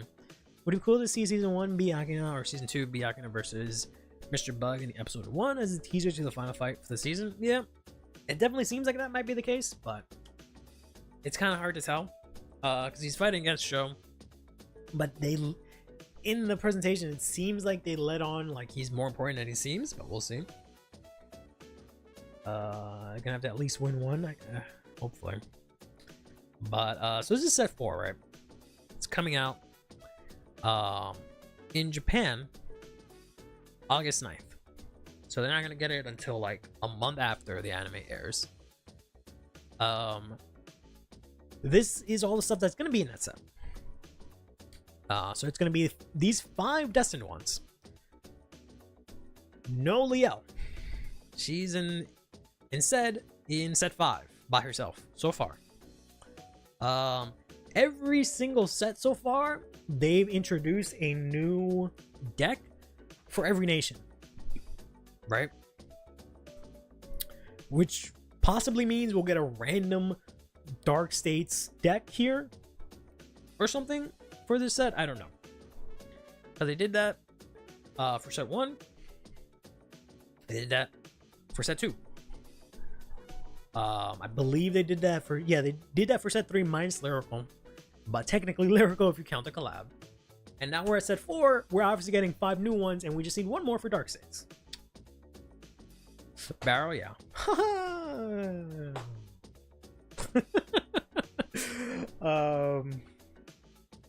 Surprised that set 4 in English takes less than 85 days than the Japanese release date. Yeah, I'll get into that in a second. He's gonna be like a Gallier type rival that starts evil, then becomes an ally because of reasons. I could see that happening where it's like show because you know we all hate women apparently. It's gonna be show Akina and Kyon as like the main characters going further. I could see that happening, but we'll see. I still think the Levidraz effects will be remaining of Zoa and giving a card an unguardable amount of attack. Doubt that that'll be instant win, but it'll definitely be a possibility. I mean, that would make sense in terms of Infinity, but it just gets billion power. Is either you take it or you PG it or you take it. So that'd be kind of interesting. I don't have the opponent's effect. I mean, you know, it can go either way.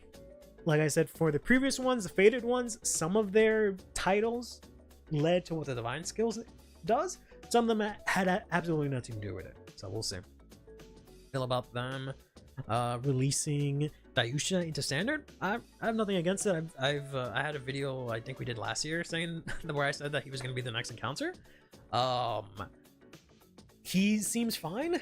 I'm okay with it. Seems cool. I'm a relative fan of Dayusha, but not so much playing it, just in general of it. So that does not hit stand with no once per turn cost. I don't know if they'll do that. That'd be cool, but I don't know if they'll do that. Copy effect would be garbage against a lot of decks in the meta. Yeah, 5 straight up dead. I mean, you just have to guard it once. You'll be fine. But it would be interesting to see how Kyon survives by Myers Divine skill. I mean, just be right. Oh, but yeah. So Liel is here, and they just said that it'll be her and other stuff from the anime, which is why I said it's gonna be the new faded ones. The evolutions are gonna be in the set because they said specifically it'll be her and other stuff from the anime. So either these guys are getting a new form, which I highly doubt, or more specifically, our original cast is getting a new form, right? These will all have divine skills, which, you know, makes sense. They didn't make it like a destined skill or something like that, but we don't know what they're going to be until just yet. But let's go back here to this set, right? This is set 5. I don't remember the name of it.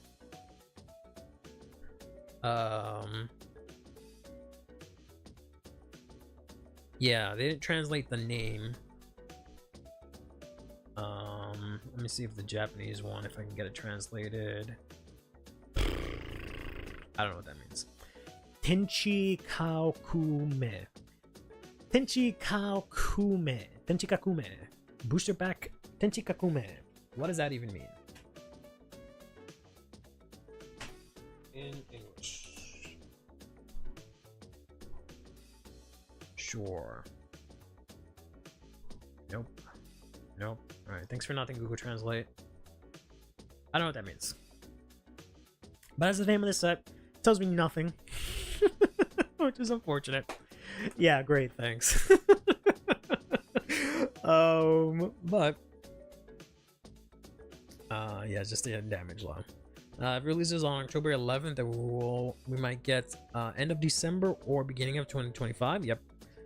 Is it October 11th or November 10th? It's in November. Or no, actually. So yeah, we did this last time. I was trying to guess when set 4 is gonna come out. I thought it was gonna come out in November, but they actually pulled a fast one on us, and it's actually in October, the 25th, which is interesting because I was trying to follow the pattern here. Aside from this one outlier of Festival Collection where it's been like 85 days ish, right? They did that consistently, but then here, oh, they gave us a little bit sooner, so that's kind of cool, right? So then for this set, since this is coming out 10/11 in Japan, that means that it'll either be 85 days difference like the other ones. So we'll get this in January 3rd, 2025, or it'll be closer to what set 4 is like, where we get it maybe like December, right? December 20th, maybe even earlier than that, right? The week before, which would fit like the 70 days that they did for set 4, which is kind of interesting. You think we might get dual nation support for Liel to support both decks moving further? That would be cool. I don't know if they actually will do it. It would be really cool if it's like a MLB kind of situation, but they definitely aren't. Like, dual nations isn't like a new thing in standard, right? Like, we have a whole it's a whole thing, right? So I wouldn't be surprised. I don't know if they'll actually do it for a main deck. It would be super cool though, but I think it'll be super restricted, to be honest, where like you can't use the Leo cards in any other deck kind of deal, but we'll see.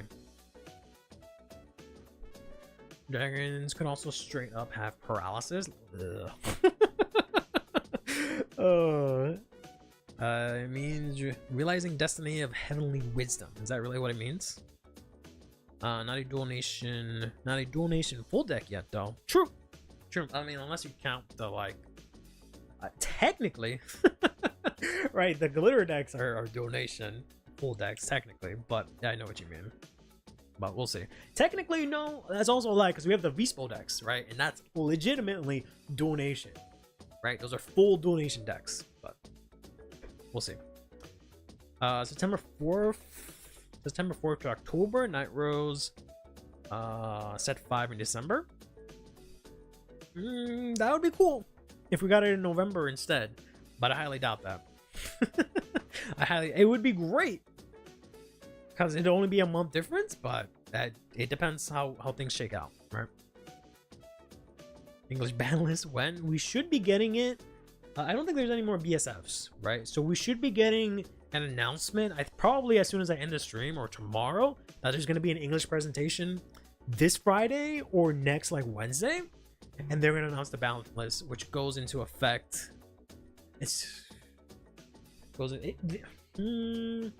Yeah, it'll probably announce it this week and say it goes into effect as soon as set 1 comes out or something like that, but we'll see. Take it from the bug. Copium Paralyzed sucks so bad that they spent an entire era format coming up with another random gimmick, unless it is hard paralyze the Vanguard with no reride, but it rerides with it causes into a toxic floodgate. Yeah. Easy fix. I mean, isn't paralyzed already? You can't be moved, or is that something you have to add on? But yeah. What players in shambles since they might lose their dogger? It's not mine. They will. They'll just copy paste. It's just gonna be copy paste, and the sure is still gonna be good. Lord's still gonna be playable. It's not gonna make a huge difference, honestly. So I don't know what you guys. I don't know what you guys are expecting a ban list. It's not gonna be huge. Hugely different, unfortunately. Unless they decide to do something extra crazy for English, but they really have never done that. I think for standard, where they've done something extra crazy. So. So yeah, so those are my predictions. Hopefully it's actually in November, but we'll see. Then to wrap up the presentation, we got lyrical stuff. The rest of the stream is going to be lyrical. I know we hate women and whatnot, but we're going to talk about lyrical for the rest of the stream, which, by the way, comes out 84 days, right? This comes out in September, so that's the release for September. So far, we've had a release every single month, right? I think for the entirety, I think since like set 13, we've had a release every single month, right? So since we have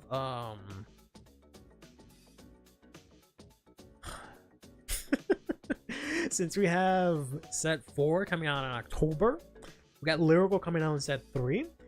More than likely, what is it called? Stride deck sets are gonna come out November. This will come out December, right? I'm assuming that's how things are gonna shake out. But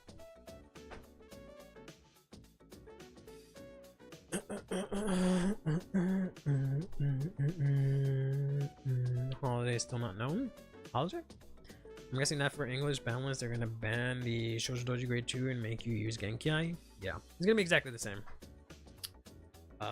What they should have just done is they should have just banned him from using Overtriggers, period. It still wouldn't have been enough, but that would have been a more effective hit than just banning the Drag Beta Overtrigger. But oh well. We should go back to a 2-month gap. I mean, we have a like what? It's like a month and like it's like 2 months and 2 weeks or something like that. But they've been slowly closing the gap, right? I had a lot of faith when they did Festival Collection was soon, right? It was 57. And then they did set 4 a lot sooner. So I'm hoping that they slowly close the gap. But we'll see. It really depends on what sets 5 when that comes out. Then we can see a trend of them closing the gap. Yeah, so we got Vert coming back for Prisms. Was not expecting that. Was not expecting them to do an encounter and an upgrade of an encounter so soon, but then again, they did that already, so I shouldn't be surprised. But thought Prisoner and Million had PSCD, yeah. There are better units for that. Drag Beta makes sense since Restanders skills aren't once per turn, if I recall. Yeah, but it's just like they'll just use other overtriggers. Like, it didn't hurt them enough, right? The overtrigger isn't the issue with Shiranui. I think if they lost the trigger entirely, that would be a much bigger hit than them just being restricted of playing one specific overtrigger, even though that was a good one. The fact that they can still use other overtriggers, it kind of doesn't really matter for them, in my opinion. So they should have just said no overtrigger, period. And I feel like that would have been more impactful, right? For the deck than just restricting Drag Beta. I'm not saying that would have fixed it, but that would have been a bigger impact. But oh well. They would never do that because then they would have to admit that the overtrigger is too strong, right? They don't want to open the floodgates of like, oh, we removed the overtrigger from one deck. They would never admit that they fucked up on that. So see someone use your Shiranui slide and flip the opponent's ulti. I imagine that's quite a pain. I mean, you don't flip the opponent's ulti, you flip your ulti. Because you use your drive tracks, not their drive tracks. By the way, this should be support for Labrador, not a new ride line, which thank God separating them is once thank God. Yeah, I'm assuming this will be like, because she was originally like a break ride, right?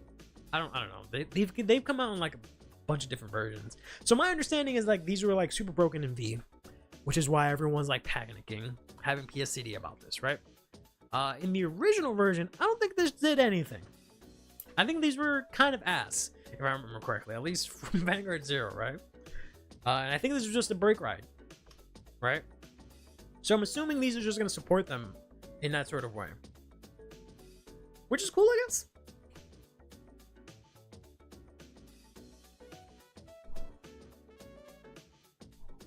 Like Shiranui can already do multi-attack like 7, which a creator would be like 9 or 10 attacks. Yeah, but just get rid of all the overtriggers. You know, like I don't know. I don't think it'd make a huge difference. Maybe Rudai will get hit. He gets too much power on top of the restand. They won't give us a hit in English before they do it in Japan, unfortunately. I would love them to do that, but they don't have the, like, I guess the time or the care for the global format to give it its own sort of to do its own data and restrict it based on that. They just copy and paste from Japanese format, unfortunately. The reason why she support is because of the FR ride line pack. Lyrical has 7 remaining, 6 for Stagita and Koro, and that's mainly Wild Dome. While I dislike Pacifica, it sucks that they're not giving anything substantial. Scenes while Prisms does, so weird. I mean, they can still get support, it just won't be like as an encounter. Pacifica can still get a bunch of support, but we'll see. I'm pretty sure she will, right? I'm pretty sure Fanel, Charmot, what was the other new deck? Sienna. I'm pretty sure they're gonna get pretty big waves of support in Lyrical set 1 because they've only had 1 wave of support, so they have to get good wave of support here. But Sam getting all the LTs, yeah. I mean, I know they're not gonna do that, right? I understand that they're not gonna do that. They don't have the balls to admit that they created the LT and it was a bad idea. An execution. I just think that they already went ahead and restricted the overtrigger for one deck, one overtrigger. They should have just for that deck just said no overtrigger, period. But oh well. Unless they used to like look at us and be like, damn, they get balanced all the time, and we really haven't gotten them as consistently. But I don't think it's that big of a deal. Ladder, that's why they're keeping Shira and Nuri. I mean, if that was the case, they would have reprinted Triple Drive Boost like crazy, but they did it. They printed it one time and it's like not even in stock, right? Had that thing been in stock, that would be a valid argument, but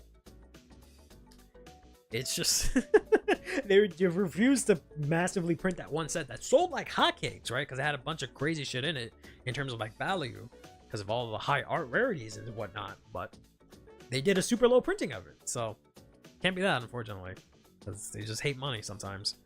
I upgraded these dark sets to Tron deck. I'm wondering if I should focus on that. Maybe not so much. Keep Fernal a new grade 2 so I can stop coming with random copium stack rare substitutes. They might not be enough triple rares. They don't have to be triple rares. 14 for the set 3 is Tadiga, 2 for Koro, 1 for Labrador, for Verd, etc. And there's only 20 triple rares. They can still support them with double rares or rares. It doesn't have to be specifically triple rares to support decks. So triple rares don't mean shit, honestly, when it comes to support. So, or it shouldn't mean shit.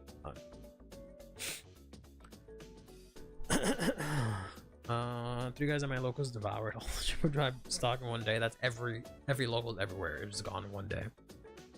Angel Ladder in DBT 03, yeah. Yeah, Dolls is definitely a lot better if you want to play Dark States right now. Dolls are amazing. The only thing Dolls loses to is time, which sucks. Vladimir is good, but yeah, the Dark States start deck, I'm not a big fan of it as a Dark States player. It's not one of the best ones. You can definitely, it definitely has some interesting stuff, and they are getting supported both in set 2 with 1 grade 1, and then there's promos coming out for each of them in the future. But yeah. I find it funny that Angel Ladder is getting a reprint before Doll. That completely went off my radar that they still haven't reprinted fucking Forbidden Doll. Fucking $80 Forbidden Doll. You're absolutely right about that. Unbelievable. The card is actually used in multiple formats. Oh man. Angel Ladder's anti-meta, I guess. Time around? Yeah, unfortunately. As a doll player, I've never gone to time not once. See, the funny thing is, it's not even so much you going to time, it's because of your opponent, right? That's the thing that sucks about dolls, is that, because I was thinking about it before trying to go to BCS, but then I couldn't end up going because I wanted to play the deck, but I was like, I could play fucking fast as fuck, boy. I can just go super quick. That doesn't mean shit if it takes me sometimes to like turn 7 to end the game, because dolls aren't like they're not like, I think they have good offensive power. I think people write down how offensive dolls can be, but they're not hitting as hard as the other decks, so your games naturally go a little bit longer. Plus the fact that you can guard way better than every other deck, so again, your games go a little bit longer than normal other decks that can just maybe blow out faster or lose faster. But then on top of that, you have to take into consideration how long your opponent takes for their plays, which is what kills everything. in combination. So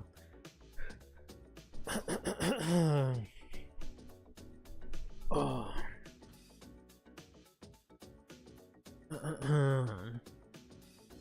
Yeah, you can like deck out the strike decks because like you just don't have that much finishing power, so that's why the games go long. So even if you play super fast, it's just that the combination of you just not being able to close out the games instantly, more or less, and you being able to drag the games out, and also your opponent can just take whatever time they want, makes the deck really hard to play with the time rules. But Mr. refuses to say that. Same kind of thing, right?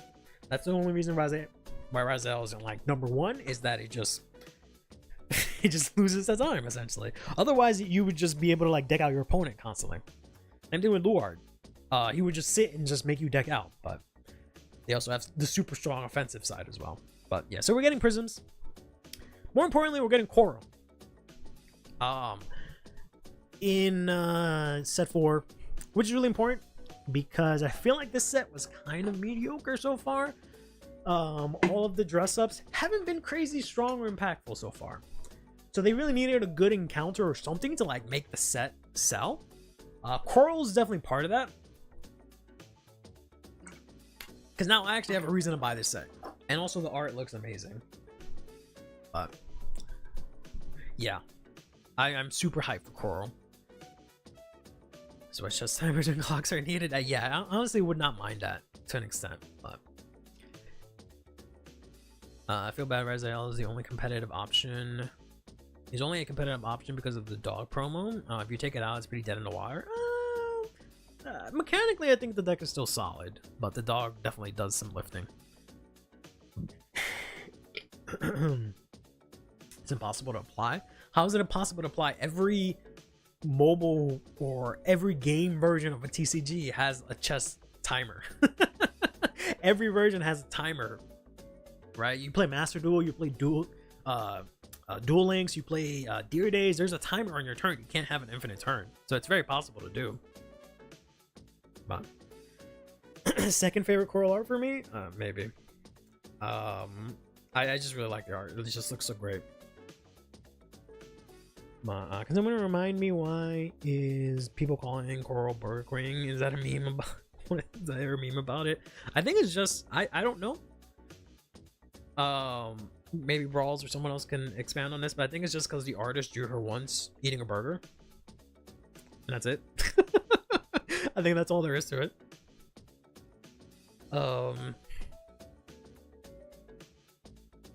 My reason to apply for physical would be a logistical nightmare. I mean, they do it in chess. Just have a timer that you stop. That's it. I'm also interested in seeing if Coral will get any encounter support. Any encounter support units, and which they'll pick. I mean, yeah, she has to get encounter supports. That's just how it works. She's gonna get at least the ride deck is gonna be all encounter, and she's gonna get like 2 or 3 units. I think they all get 2 units, right? That are encounters, and it's probably gonna be the ride deck you have to use in the main deck, which is what they've been doing with a lot of the decks. That's basically it. Yeah, okay. I thought that's what it was. Time to send an interaction opening that the timer would be punched every 2 seconds. Yeah, I mean, yeah. That's just how it would have to be. That's how it works in the mobile games, yeah. Also fat? I don't know about fat. Not even close to fat. Losing the time because your opponent took 5 to 10 minutes if they should guard or decide, etc. Yeah. On my shit, you're gonna need more FRs? Yeah. Or SRs, but we'll see.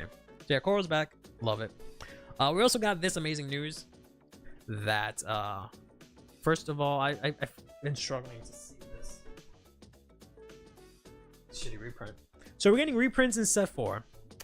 On the downside, these are the like reprint plus ones, which kind of suck because these aren't as common. If they were just rares, we would get a lot of these. We're getting this reprinted as well. Yeah, I like this OT as well. But more importantly, we're getting this in double rare and this in triple rare. So we're finally getting a goddamn Bashbelna reprint. So she's in the main set now, not locked away to stupid festival collection. And also Aura is getting reprinted because Aura has been $30. This is 11. This is like 6. This is 10. This is like 25 cents, but whatever, it's an over trigger. And this bitch is like $90 to maybe $70 right now. So these are amazing reprints. She's not fat, bro.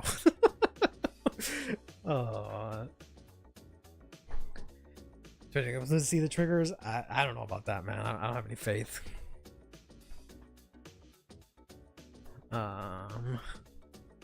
I'm still no Staples fish plan because my wallet needs to live. Yeah, it sucks they didn't include Stegra here, but I guess she was just in the previous sets or whatever. Fuck you. These don't need val. I mean, at least she's reprinted. So, didn't nail this set. Yeah, to an extent. I don't know.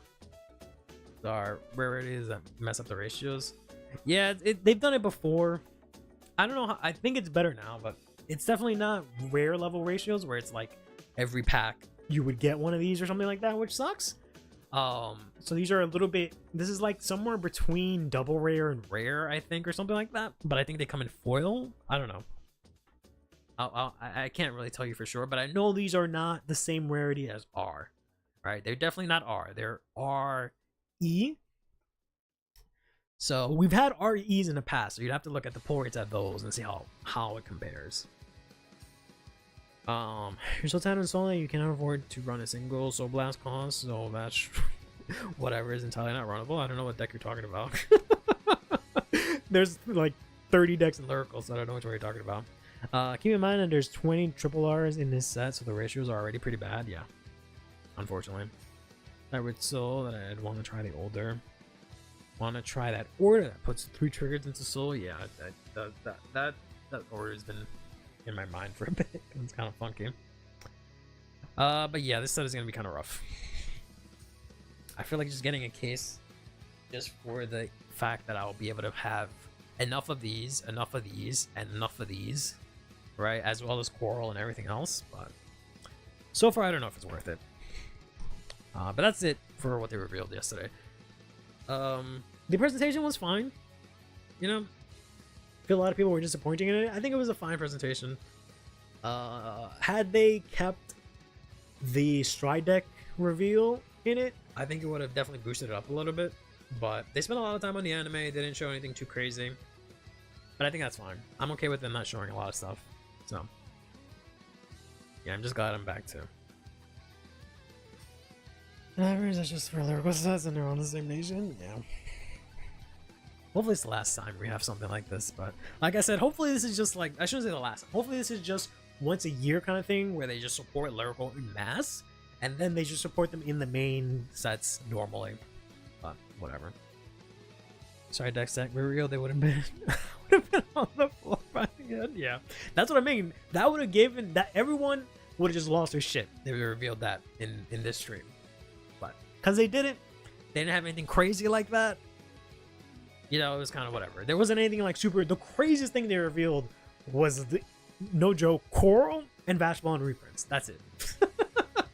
That's the craziest thing they revealed this stream. Maybe the fact that there were also no ban lists. So that's why people aren't like, oh, it's whack. But it was solid. The Mind Days, yeah. If only. But I'm pretty sure they're going to wait until like set 7 or something like that to announce it, where there's like enough sets to warrant a new game, but we'll see. And then Tokyo Game Show stream? I don't remember what was on that one, but I think it was fine. I think it was fine. Considering all we have. But, alright. I didn't expect to spend so long on the presentation, but I kind of did to an extent. But let's go over the new Lyrical Girls real quick. We had Michu revealed today. But we'll also catch up on some of the other Lyrical Girls as well. We're more focused on the Nintendo Direct. I mean, that was the next day. I guess, yeah, they're not talking about it today because that happened this morning is what you mean, but yeah. So we have a bunch of cards. We'll go through them real quick. Specifically because I want to talk about the Medio cards. I've actually tested them out and I have a lot of shit to talk. So first things first, we got Like a Candy Croc movie here. who just says, when this is placed, if you have Medio, look at the top card, discard it, or not. And if you did, it gets 5k. I've not actually played this card in the builds. I don't think it's really worth it. What is playing? Forgot I've had music playing this whole time. Oh, okay, this finished. And this is me playing that, okay. Let's go to Utaladorum real quick. Yeah. Sorry, these are old, but yeah, I'll get up to the Michu ones. I actually haven't read the Michu ones at all, to be honest. This deck, the cards are hard to tell apart, again, because they all have the same background. Yeah, I mean, to an extent, but I also kind of like the aesthetic and whatnot. This card is I think this card is fine to have like in a toolkit for Medial, but I don't think it's like super needed for the deck or anything like that. Then we have this stupid ass fucking card. Mystical Knights, Rukrina? I don't know. I feel like there's a bunch of typos or something, because I don't feel like these are other names, but whatever. So this dumbass card is a triple rare, grade 1, that says if you have a Meadow Vanguard on place, you cannot blast 1 and Energy Blast 3. So look at the top 7. Choose 2 normal units that don't have Sentinel. Put 1 into your hand, put 1 into your drop. Shuffle your deck. We have Philander at home.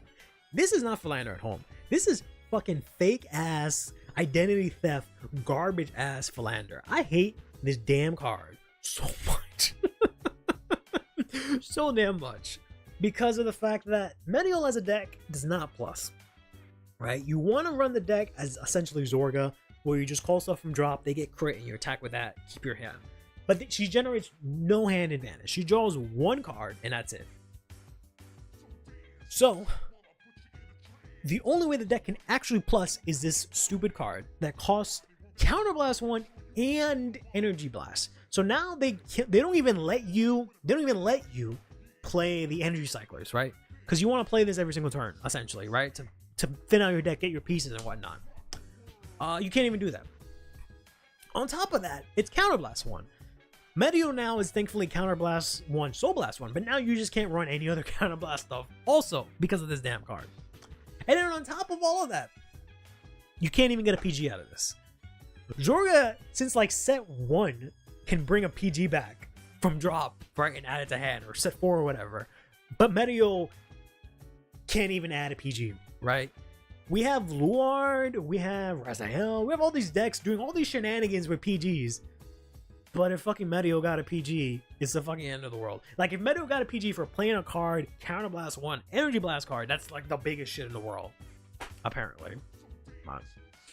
Yeah, she's another fish Zorga.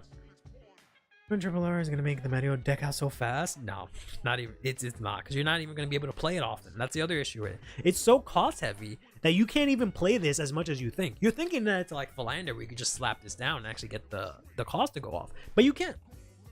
Because it's Counterblast and Energy Blast 3. So at most, in the early games, you only play 1 copy of this. Because you don't have enough Counterblast and Energy Blast to play multiple copies. So you can maybe play 1 like every turn, but then you don't have enough Counterblast or Medio skill.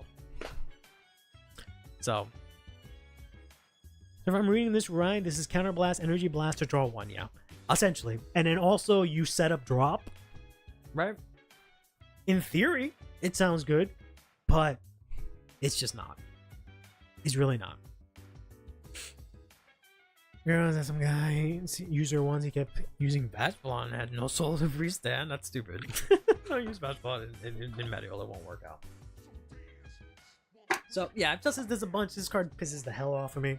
I've since dropped this and I'm running Energy Cycler instead.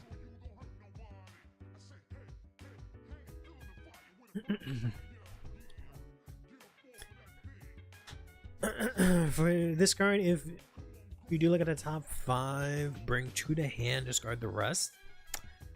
Not even that. I would hate that, but that would still actually 2 to hand, discard the rest. That wouldn't even be that bad. I would rather that. But yeah, the fact that it's dual cost is really stupid. Wait, so you do not use any of the new rears in Medio? No. This one, the previous one, I think is fine, but she doesn't really do anything huge for the deck, right? Discarding the top card, that doesn't do anything for you. She also doesn't get a crit, or she doesn't, not that she doesn't get a crit, she doesn't get like huge power, so she's like fine, but she's a grade 2. You always, it's just like Zorga. You don't want to play anything in your front row that's not a roaming prison dragon. Same thing for Medio. You don't want anything in your front row that's not the roaming dragon equivalent, right? So you don't want grade 2s. You want grade 1s, but you don't want them to have this insane cost that you can't even play. So next up, let's go into Medio to give you guys a sense of what we're talking about here.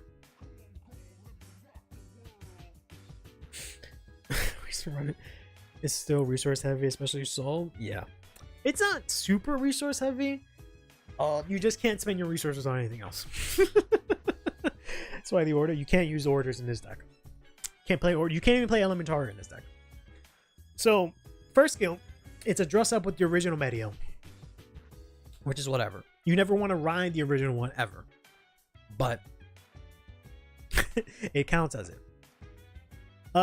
You play the original Medio because it has this second skill that says during your turn, if you have a grade 3 Medio, either the new one or the old one in your drop, all your front will get +5. You desperately need this because it actually makes you hit okay numbers. Without this, you just hit wet noodles with crits and it doesn't matter.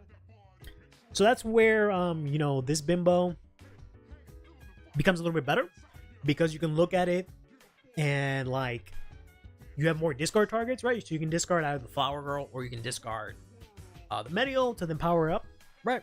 But not really. Then the main skill here is Counterblast 1, Soul Blast 1. Choose a card from your drop, call it, then reveal the top card of your deck. If it's a normal unit, you draw a card. And then you give the whatever you call the crit. Only if it's a normal unit. Only if it was a normal unit. Right? So that's like the whole thing with Medio. Before this was Counterblast 2, reveal the top card. If it's a normal unit, you call something, give it a crit. If it's a crit, you call something, countercharge 1. Instead, now you just need to flip normal unit and then call it, give it a crit. So there's a card here. Here's the full effect, right? So basically, the only part that matters is Counterblast 1, Soul Blast 1, call something with drop, reveal top card. If it's a normal unit, draw it, give it a crit. Here's the LSR. It looks really great. Whatever. Here's the list that I've been working on. Right? The important parts are these 4 here, or these 2, I guess. Because this girl is from Lyrical 4. She says you can put her into Soul, so she gives you Soul. And then she says whenever Medio uses her skill, you choose 2 cards instead of 1. Right? So you Counterblast, Soul Blast 1, choose 2 cards instead of 1. And you want to choose this girl here, right? This Flower Girl. This is your roaming prison dragon. Because she says if you call her from drop with Medio's ability and your Vanguard attacks, you can Soul Blast 1 at the end of that battle to restand it. So Medio can bring her back, give her a crit, and then you can have her restand, right? So you can get 4 attacks with crits. That's your main game plan. However, in order to accomplish that, you need to Counterblast 1, Soul Blast 3, and have this girl on board every single turn. Right? So that's where maybe that other grade 1 would help, but not necessarily. So everything.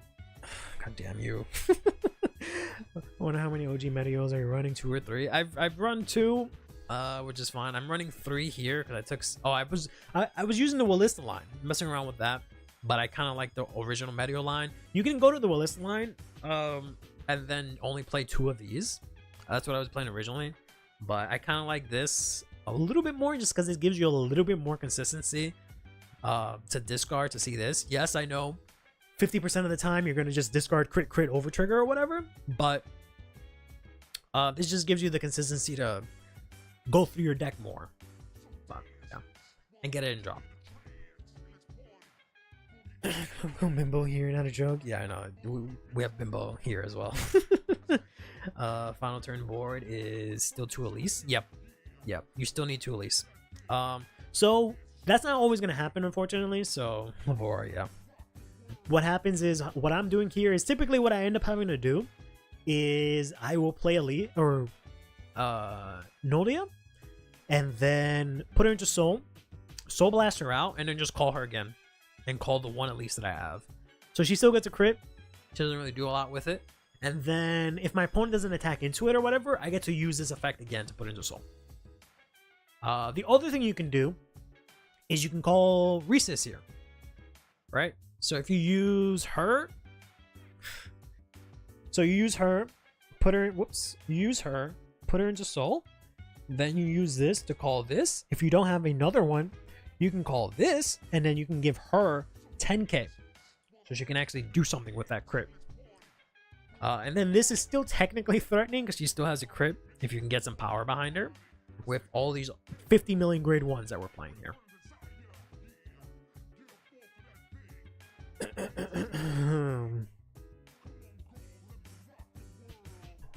Mozzarella's ass. I hate mozzarella cheese so much.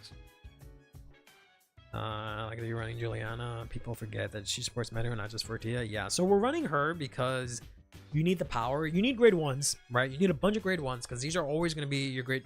The goal is to get these on your front row, right? Nothing else matters. You just need that, right?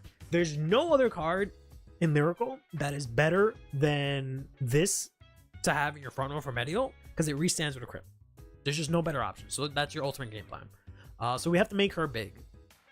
The way we make her big is with Risa's and also with this girl here because she allows you to boost first, right? So you can boost with her on the first attack to make that attack a lot bigger and then give her 5k that she keeps to the end of the turn so she can restand and then swing again. So that's how we're keeping her. But that's the list. We're playing rainbow triggers because honestly we need every single effect that we can get. We don't plus, so we're playing max draws. We don't get a lot of power or shield, so we're playing fronts. We already have crit, so we're only playing a little bit of crits. I was originally playing a bunch of draws, but they didn't work out so well. I might switch these to fronts, but the fact that these go into soul is like nice in case you need it. Getting extra crits is also decent.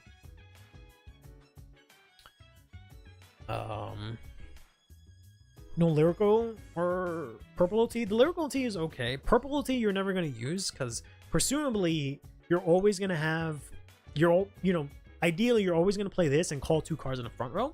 So there's no point in you like overcalling an Elise that has a crit, right? So that makes no sense for that. The reason I'm running this over trigger, the vanilla one, is because you can give both of these, you can make both of your girls 100 million and they restand with a crit. That's it. That's it. Because you can't use the red over trigger because they are resting when you check it. So you can't give them the skill to restand. It has to be standing. So this just gives you basically the same. This is the same thing as the red over trigger. Except you can give 2 units 100 million and they both have crit. So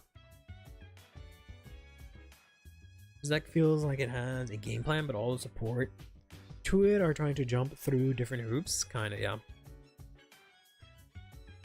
You just like when it pops off, it can pop off. It's just you have to do so much like for not that much of a payoff. It's really annoying because you need to, like I said, you need to, for every turn you have to play this girl, put her into soul. You need to have 2 of these in drop, and then you need some sort of boosters. But then you have to play Lavora every single turn because she says whenever you reveal a card, it's always a normal unit. So that way you don't have to worry about changing the top card. So every single turn, you have to play minimum 1-2 cards from your hand. Minimum every single turn, and you have to see them every single turn. It's not like you play any 2 cards. You have to play these exact 2 cards every single turn, and you have no way to recycle them. I was originally considering dumping this, playing Friendship Pink, so that way I can call her as a backup, especially in the early game too, maybe. But calling her as a backup if I only have like 1 Elise, or if I wanted to do something else, and then using her skill to like bounce Lavora so I can use her next turn, but that just didn't seem like worth it. So that's the main problem with this deck, is that I have to play this and this every single turn, and there's no guaranteed way to get them back. Unless I literally call them both from drop and attack with them instead or something. But that's pointless. But alright. So that's Medio. I just wanted to complain about that because I've been playtesting the deck a lot, and yeah.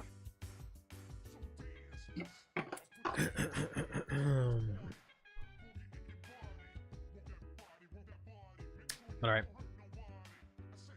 Next up, let's talk about Leafia real quick. I don't have a lot to say about her. Got here Immersion Ripples Avenias, who just says on place other than battle if you have Lethia, Soul Blast 2 Lethias, and then look at top 5, choose up to 1 grade 2 and call it. Notice the difference here, right? We have a triple rare Medio that says on place Vanguard, same skill, except I can play mine in battle phase. She says Counter Blast 1, Energy Blast 3. Whereas this says Soul Blast 2 to flat out look at top 5, call something. This is a rare. Look at the disparity in these effects. But this counts for the ride line also, so this is like active all the time. So pretty good card. I love the art in this card. This is Frolic Hopper Funat here. Nutella on bread. Nah. He's like 2. So this has this skill just gets 10k shield and power, which is a grade 3, so it's like that prison card if you have Lethia. And then it also says at the end of the battle, this unit attack or boosted, attack while boosted by grade 2 rated unit. You energy blast, return 2 rear guards to your hand. Yeah, she's very good for Lethia. Kind of what the deck really needed, honestly. Know what this deck is? I'll get to that in a second. Because it is Brightest Dreamer Lifa here. So, dress up with the original one, whatever. Then she has a skill that says all of your grade 2 or greater rear guards get boost, and your Lethias get 20k shield. So Lethia's whole thing is she's basically Bastion, right? So you want to use grade 2 or graders and make them boost. That's what her whole thing was. Except now it's a continuous skill. So you just play a bunch of grade 2, grade 3s, they boost, and then any copies of her gets 20k shield. So she's like Bastion, but like kind of better. Then she has another skill that says that when she attacks, if you don't have any grade 1s or grade 0s, essentially, so if you have grade 2 or greater, you counter blast 1, choose 3 rear guards, put them back into your hand, then you choose 2 grade 3s from your hand and call them each to the same column. So they'll automatically be able to boost, right? Because of the first skill. So this gives you 4 attacks because it calls to the same column, but there's a way to get 5 attacks. And that's the full effect there. So far, she's kind of been the winner, I think. I haven't seen Michu. Like, I've seen Michu, but I haven't read through it. So far, she's been the winner. Medial, in terms of support, is kind of whatever. Lethia has been really good. Hazard, I think, is kind of not much of a difference. But because she gets shield, she gives everyone boost. She can bounce stuff and call out. So, pretty good. Here's the LSR. Looks cute, I guess. But here's the deck. I didn't mess around with this a lot, to be honest. I messed around with it just a tiny bit. Bikini rare. I mean, it's not really a bikini. Like, I guess it technically is. I don't know. I would rather it been less swimsuity, but that's why I like the Medio one. I was like, okay, cool. And then they revealed the Lethia. I was like, all right. All right. But here's the list that I have. I feel like most of it is pretty right. The only thing that'll probably change is like this, right? I'm just playing her because she's a grade 2 that gets 10k if you call her out from the Vanguard's ability. But other than that, it's just like all the cards that were just revealed. This girl from set 4 that like I forget what she does, but she has a crazy strong skill. She like I think calls something from handing like I forget, but the skill was really good, right? And then this girl says whenever your unit is returned to hand by your Vanguard's ability, you can counterblast 1, put her to soul, and then call out a grade 3 from your hand. So yeah, this is the tall chick. So that's how you get the 5 attacks. So I feel like this is basically how the list is going to be. It's just this is going to be something better, which will probably be revealed later on. But I feel like this is basically what the deck is going to be. And then this might be different. I just have her because she's like she gets 13k, or she gets 10k. So she's a 23k booster because she can't attack. So she's just a fat ass booster you can use. Can't be this cute. You really need 4 of the OG. It's not dead because she's 20k shield. Right? all Leafias get 20k shield. So you kind of want to play her. And I don't think her effect is that bad. Like, I think her you can actually kind of ride, but I don't think you want to as opposed to Medio. But yeah, she's 20k shield. So she's not a dead card, she's 20k shield. That's the list. Playing the purple Overtrigger because you can bounce up the hand. So because you have insecurities, so that's not a good way to think of the things you love. So that's Leafia. And then we'll go into Hazurit next. This I have not tested this, so I don't have a list for this. And I haven't looked at it too much. But we got Rampant Planetaria Rathkiska here.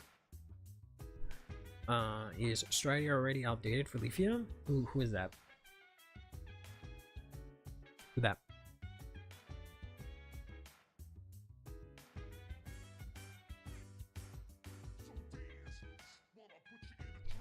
Not Stride. I don't know. Maybe try deck log. This is indeed the rabbit, yeah. Passionate devotee. I'm probably gonna say no, considering I don't know the card off the top of my head. Yeah, that's not coming up. Let me try passionate devotee. Oh, this girl. One place from hand to the end of the turn. This gets 5k, and if the main plays, so blessed. I mean, it's probably playable. Yeah, you can probably take out the grade 2 that I played to play grade 3. It's gonna conflict with the other card that says Soul Blast Tomb, so you're gonna run out of soul. But yeah, should be playable. But alright. So this Hazurit card, support card here, says that when this unit attacks, if you have Hazurit grade 3 or greater, it gets 5k power, it's 6k base though. But then also until the end of battle, I guess, yeah, so you attack with her, and then at the end of that battle, your Soul Blast 1 returns to your hand. So you can, instead of putting it to the deck with Hazurit skill, you can Soul Blast 1 to put it to hand. This deck uses an insane amount of soul. Which is kind of why we maybe get to use this. But no, I mixed her up with the order, but never mind. Next up, we have Summer Sky Trail. Senon here. Splash Daylight Paris for soul. She creates magic numbers too. In Hazurit, you mean? But I don't know. I feel like everything uses soul now. But so this just says on place. If you have a Hazurit, it could be any of them. You put a crit from your drop on the bottom of your deck. Pretty cool. Pretty cool. Pretty cool. That gives you turn 1. You can, discard that. I don't think you want to play that because that's soul charge 1. I don't think you want to soul charge, but you do get soul from the grade 2 at least. But yeah. And then next there's this effect here that says if you have the grade 3 Hazurit specifically, you counterblast 1. Search your deck for either. They have to find a way to like name this a specific thing so they don't have to type this all out. But you either search for a grade 2 with 9k or less, that's not this unit, or grade 1 with 7k or less, and call them out, and then they get this girl gets 5k. So pretty decent on place. Counterblast 1. Search your whole ass deck for any other card. So really good card. It's an axe skill. It's a freaking axe skill, so you can play this early, put the crit back, and then use it afterwards. Insane card. Absolutely insane card. Returns crit to deck. Isn't that exactly what Luard's Crest does? Yeah, except you can do this on turn 2. So here's Hazurit. Photorescence stream Hazurit, or whatever the heck. So she counts as the original one. Then she says, once per turn, act Energy Blast 3. Choose up to 5 normal units, and they get, at the end of the battle that they attack, you can put them on the bottom of the deck, draw a card, and then 2k power. Yeah, I don't know what this thing is. But it's literally the same skill as the original one, except that one was Counter Blast 1. Now it's Energy Blast, which is, decent. Because you still can use the cyclers early on, so works out. Then it also says at the start of your battle phase, you Soul Blast 1.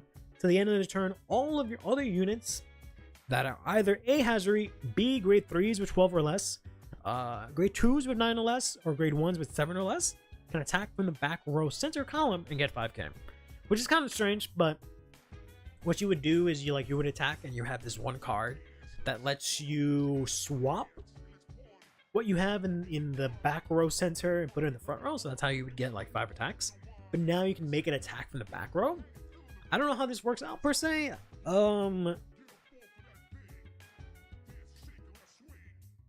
Yeah, I don't know how this would work out in terms of giving you more attacks.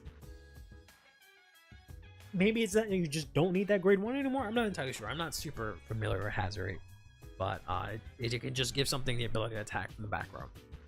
But it's at the start of the battle phase, so it has to be whatever it's there. You can't move it afterwards. So interesting. But hazard rate is looking pretty good. I might have said she was looking mid, but that one grade 2, I think, does a lot of the heavy lifting. Hazard rate by herself is kind of like fine. This grade is kind of. And then we got the LSR here. I don't like this one because I don't understand what this is doing here. Like, what's happening? Like, this is like a flowy dress or whatever. But like, what is this part? I guess it goes up to here and then it comes down. Like, it just seems so weird. But anyways.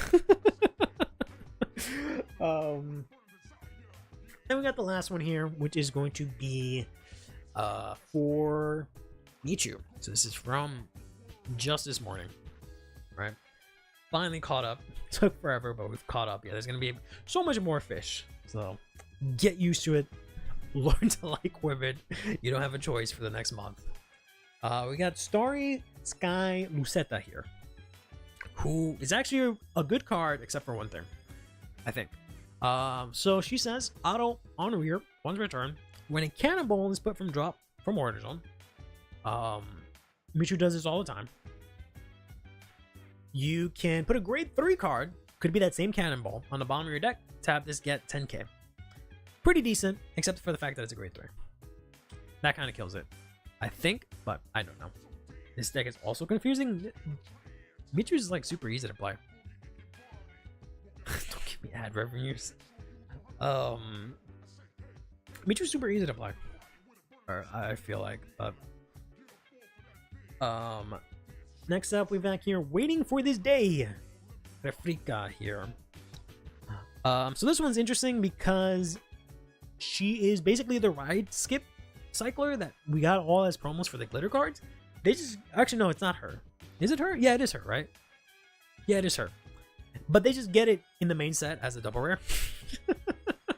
As a rare, I should say, sorry. Which is ridiculous, but choose the machine gun constantly repeat. Yeah. Easy peasy. Is a summertime fun for us? They're having a big flooding problem.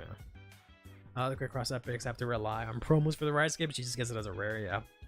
Playset, $5 playset for Michu players. Lucky. I mean, I don't know. Michu's been really expensive for a long time. But hey, Basil, how you doing?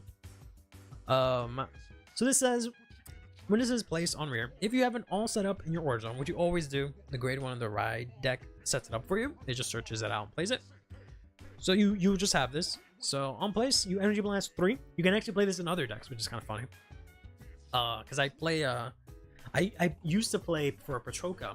I played the grade 1 Michu so that I can take out all set up from my deck, just the deck thin, so I have a higher chance of hitting Petroka. So you can play this in other decks technically. But it just says Energy Blast 3, look at the top 7 for a Cannonball. And then put it to your hand. So technically, you can kind of play this in other decks, but yeah. Getting real bad around here, yeah, we had some of that, so I guess you got some of our storms, and now we just have the heat. But then it has a second skill that just says, if you have a Michu, a grade 3 Michu, put it to Soul, so it gives you Soul. This deck needs a lot of Soul, which is good. And then you search out the new Michu, Listening Mood, to ride at a stand, shuffle your deck, and then if you roll this turn, you don't get Persona Ride, blah blah blah. So the same stipulation as all the other ride skippers. So it's cool this is in the main set. Should have done that for the other guys, but whatever. That's the main skill. You know, Pretty solid skill, right? Energy Blast 3, look at top 7 for a Cannonball, and then also get your Michu. Amazing card, and it's just a rare. But the next up we have here, Star Song Prayer Nook. Here? Your favorite just never died. I don't know about that. So this is a new Nokia. She is grade 2 now. She says, if a Cannonball was put into drop from the order zone, she gets 10k power. So super easy. That's part of your game plan to do that. So she'll always be 20k, which is cool. Then she says, you can only use this effect if you have Michu. If your Vanguard is grade 3 or greater, you counterblast Soul Blast 1, and she gets the ability where she can drive check essentially as long as someone else has a drive check. So this means that you can, I think this means you can play both Nonokos, right? Because what the original one said is that at the end of the battle, the Vanguard attacked, you would switch them. So the grade 1 would become the Vanguard. You can attack with her. But this is rear guards. So she's the Vanguard at that point. So you can technically use her twice, right? So you can get 3 drive checks. Is that what I'm thinking here? It's like it's a heavy cost to do it, but I think you can do it. I don't see any way that you can't do it, because you would just have this as a rear guard. You would have this new one as a rear guard. You counterblast Soul Blast 1. She gets the effect that if no other rear guards perform drive checks, she can do drive checks. So you can't use 2 of her. So you use her, get a drive check. Vanguard gets a drive check. Then the grade 1 switches, get another drive check. Yeah. So that's kind of interesting. Considering you're going to have both of them on the field, because usually they don't do that, but it's whatever. So that's interesting.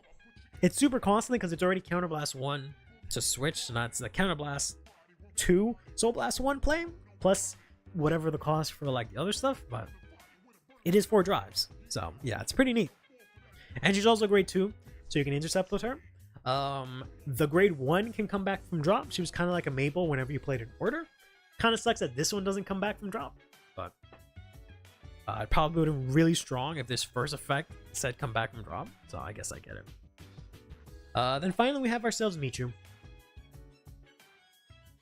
Fina is meant to use both in the same turn. Mikani searches Mikani. Yeah, I just mean like on the same field, right? But the Obscurate does that. Because like Mikani searches on Mikani, but you don't usually have them both out like to attack with, right? That's usually not like your main game plan to attack with them, but technically Eva does that.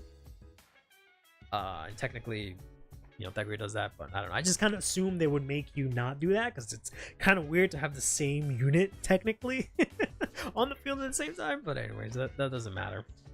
So yeah, it's just weird when you think about it. That's technically the same unit twice. So first effect here. So this is interesting because this is not a dress up. This is actually one of those cross rides like the other glitter cards, which is interesting. So this says whenever you ride this over the original Michu, you search your deck or drop for a Nonoka, either grade 1 or grade 2, or any Cannonball. There's 2 of them. There's a promo and there's the one in the first set. And put it to your hand, and then you get Persona Ride. So that's pretty decent, right? You're probably going to search out the grade 2 with this, or Cannonball if you don't already have one, because the grade 1 you just discard or bring her back every turn. Then her second skill is you bind the original one, so you still have to play the original ones, which sucks because I really like the LSR for that one, but I never got it, and now it's gonna be like $1 jillion. You choose one of your opponent's rear guards retire, so this is actually a lyrical deck that can retire. And until the end of the turn, reduce the cost of this unit's Cannonball ability by Soul Blast 2, so it becomes free. And then you ride the original one, right? So pretty good. Retire one and then make Soul Blast 2 not be Soul Blast 2, so you don't need as much soul. Which is for the Cannonball ability here, which says when you attack, Soul Blast 2, choose an opponent's arena, retire it, and you get 10k. But you have Cannonball orders that change what this ability is. So you have one that says instead of you retiring, it says that you choose 3 units, give them 10k. And you have another one, I forgot what the promo one does. But that's how the cannonballs work. You put them into your order zone, then you put them into drop, because they're little cannonballs. You put them into drop, you load up the cannon, and it changes what her cannonball ability is. So instead of Soul Blast 2 to retire, it'll be Soul Blast 2 to give 3 units 10k. but then now it's just free because of this first part, right? So pretty nuts, pretty nuts. And you actually get retire. Like before, it was like you had retire, but you never did it because you always just switched the other cannonball effect. Now you can literally retire in Lyrical. It's kind of crazy. Lyrical Vanguards, are they good? I'm sorry, I kind of like rushed through everything, and usually I sit and we usually sit and like play test through the decks and stuff. But it's just been going on for so long, and I'm trying to wrap up so I can have dinner. But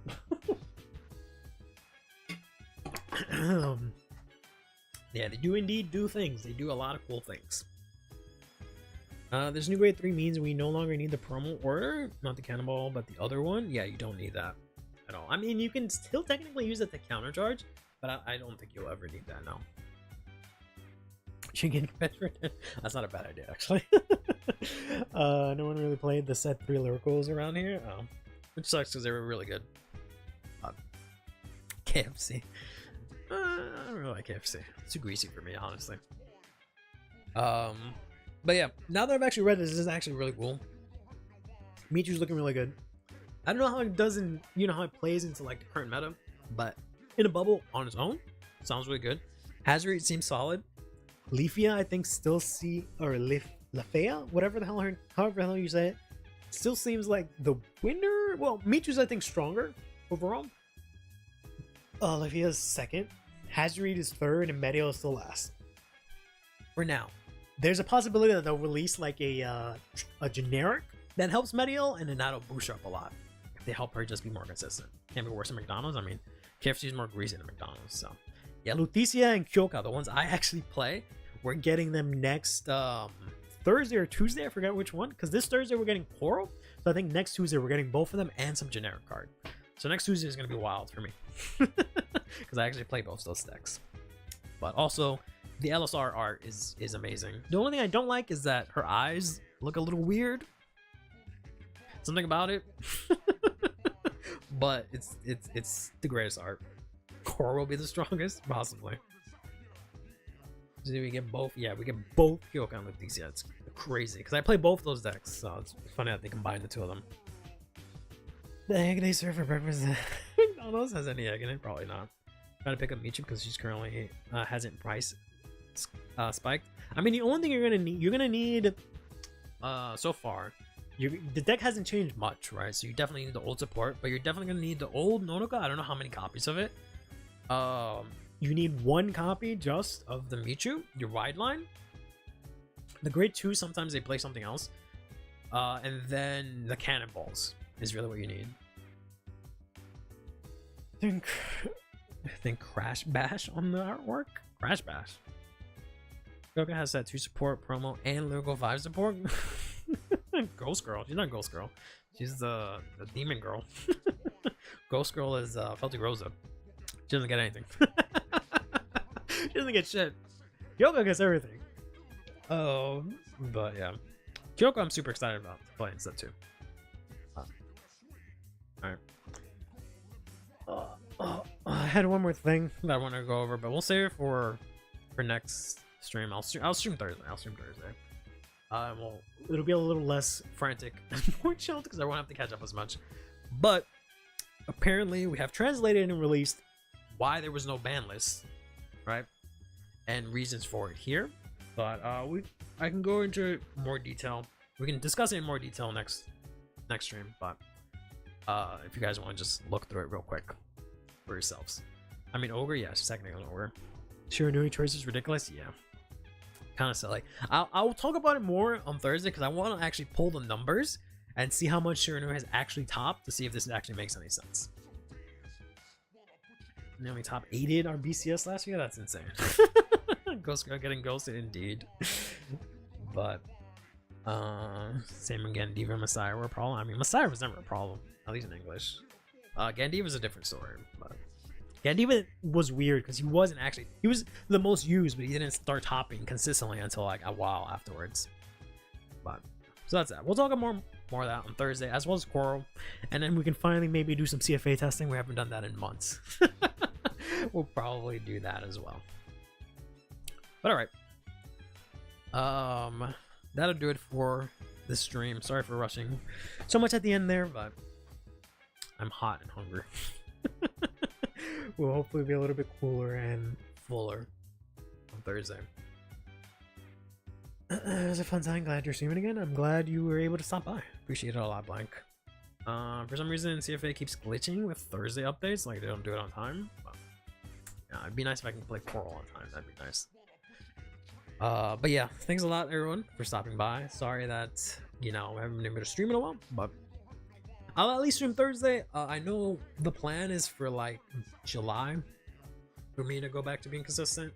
I guess I'm technically taking time off. Just taking care of some things, and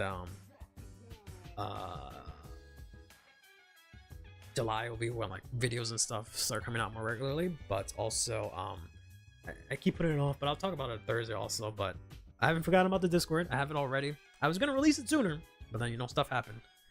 But I'll have the Discord ready to go and open on Thursday. But we'll talk more about that then, because I wanna hang out with y'all on Discord and talk about shit outside of the stream. But editor and crashes because it lacks some artworks. Oh, interesting. I haven't seen that happen. That happens to me whenever I leave it open for too long. It has this weird bug that like has this weird timeout bug, but I don't know, that's a bit strange. It's for all a good reason. I miss you guys too. This has been great. This has helped a lot, this stream, so we'll definitely be doing this a lot more regularly. But yeah, all right, so that'll do it. We'll see you guys Thursday. We'll talk about Coral. We'll talk about the ban list. I'll get the data, and we'll play some TFA. Maybe if we have time, we can do maybe viewer fights or something. We'll see. But in any case, till then, take care of yourselves and each other. Play Vanguard and have yourself a damn good one. Having an update on Thursday.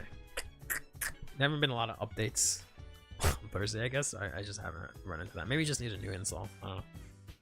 But all right. Bye.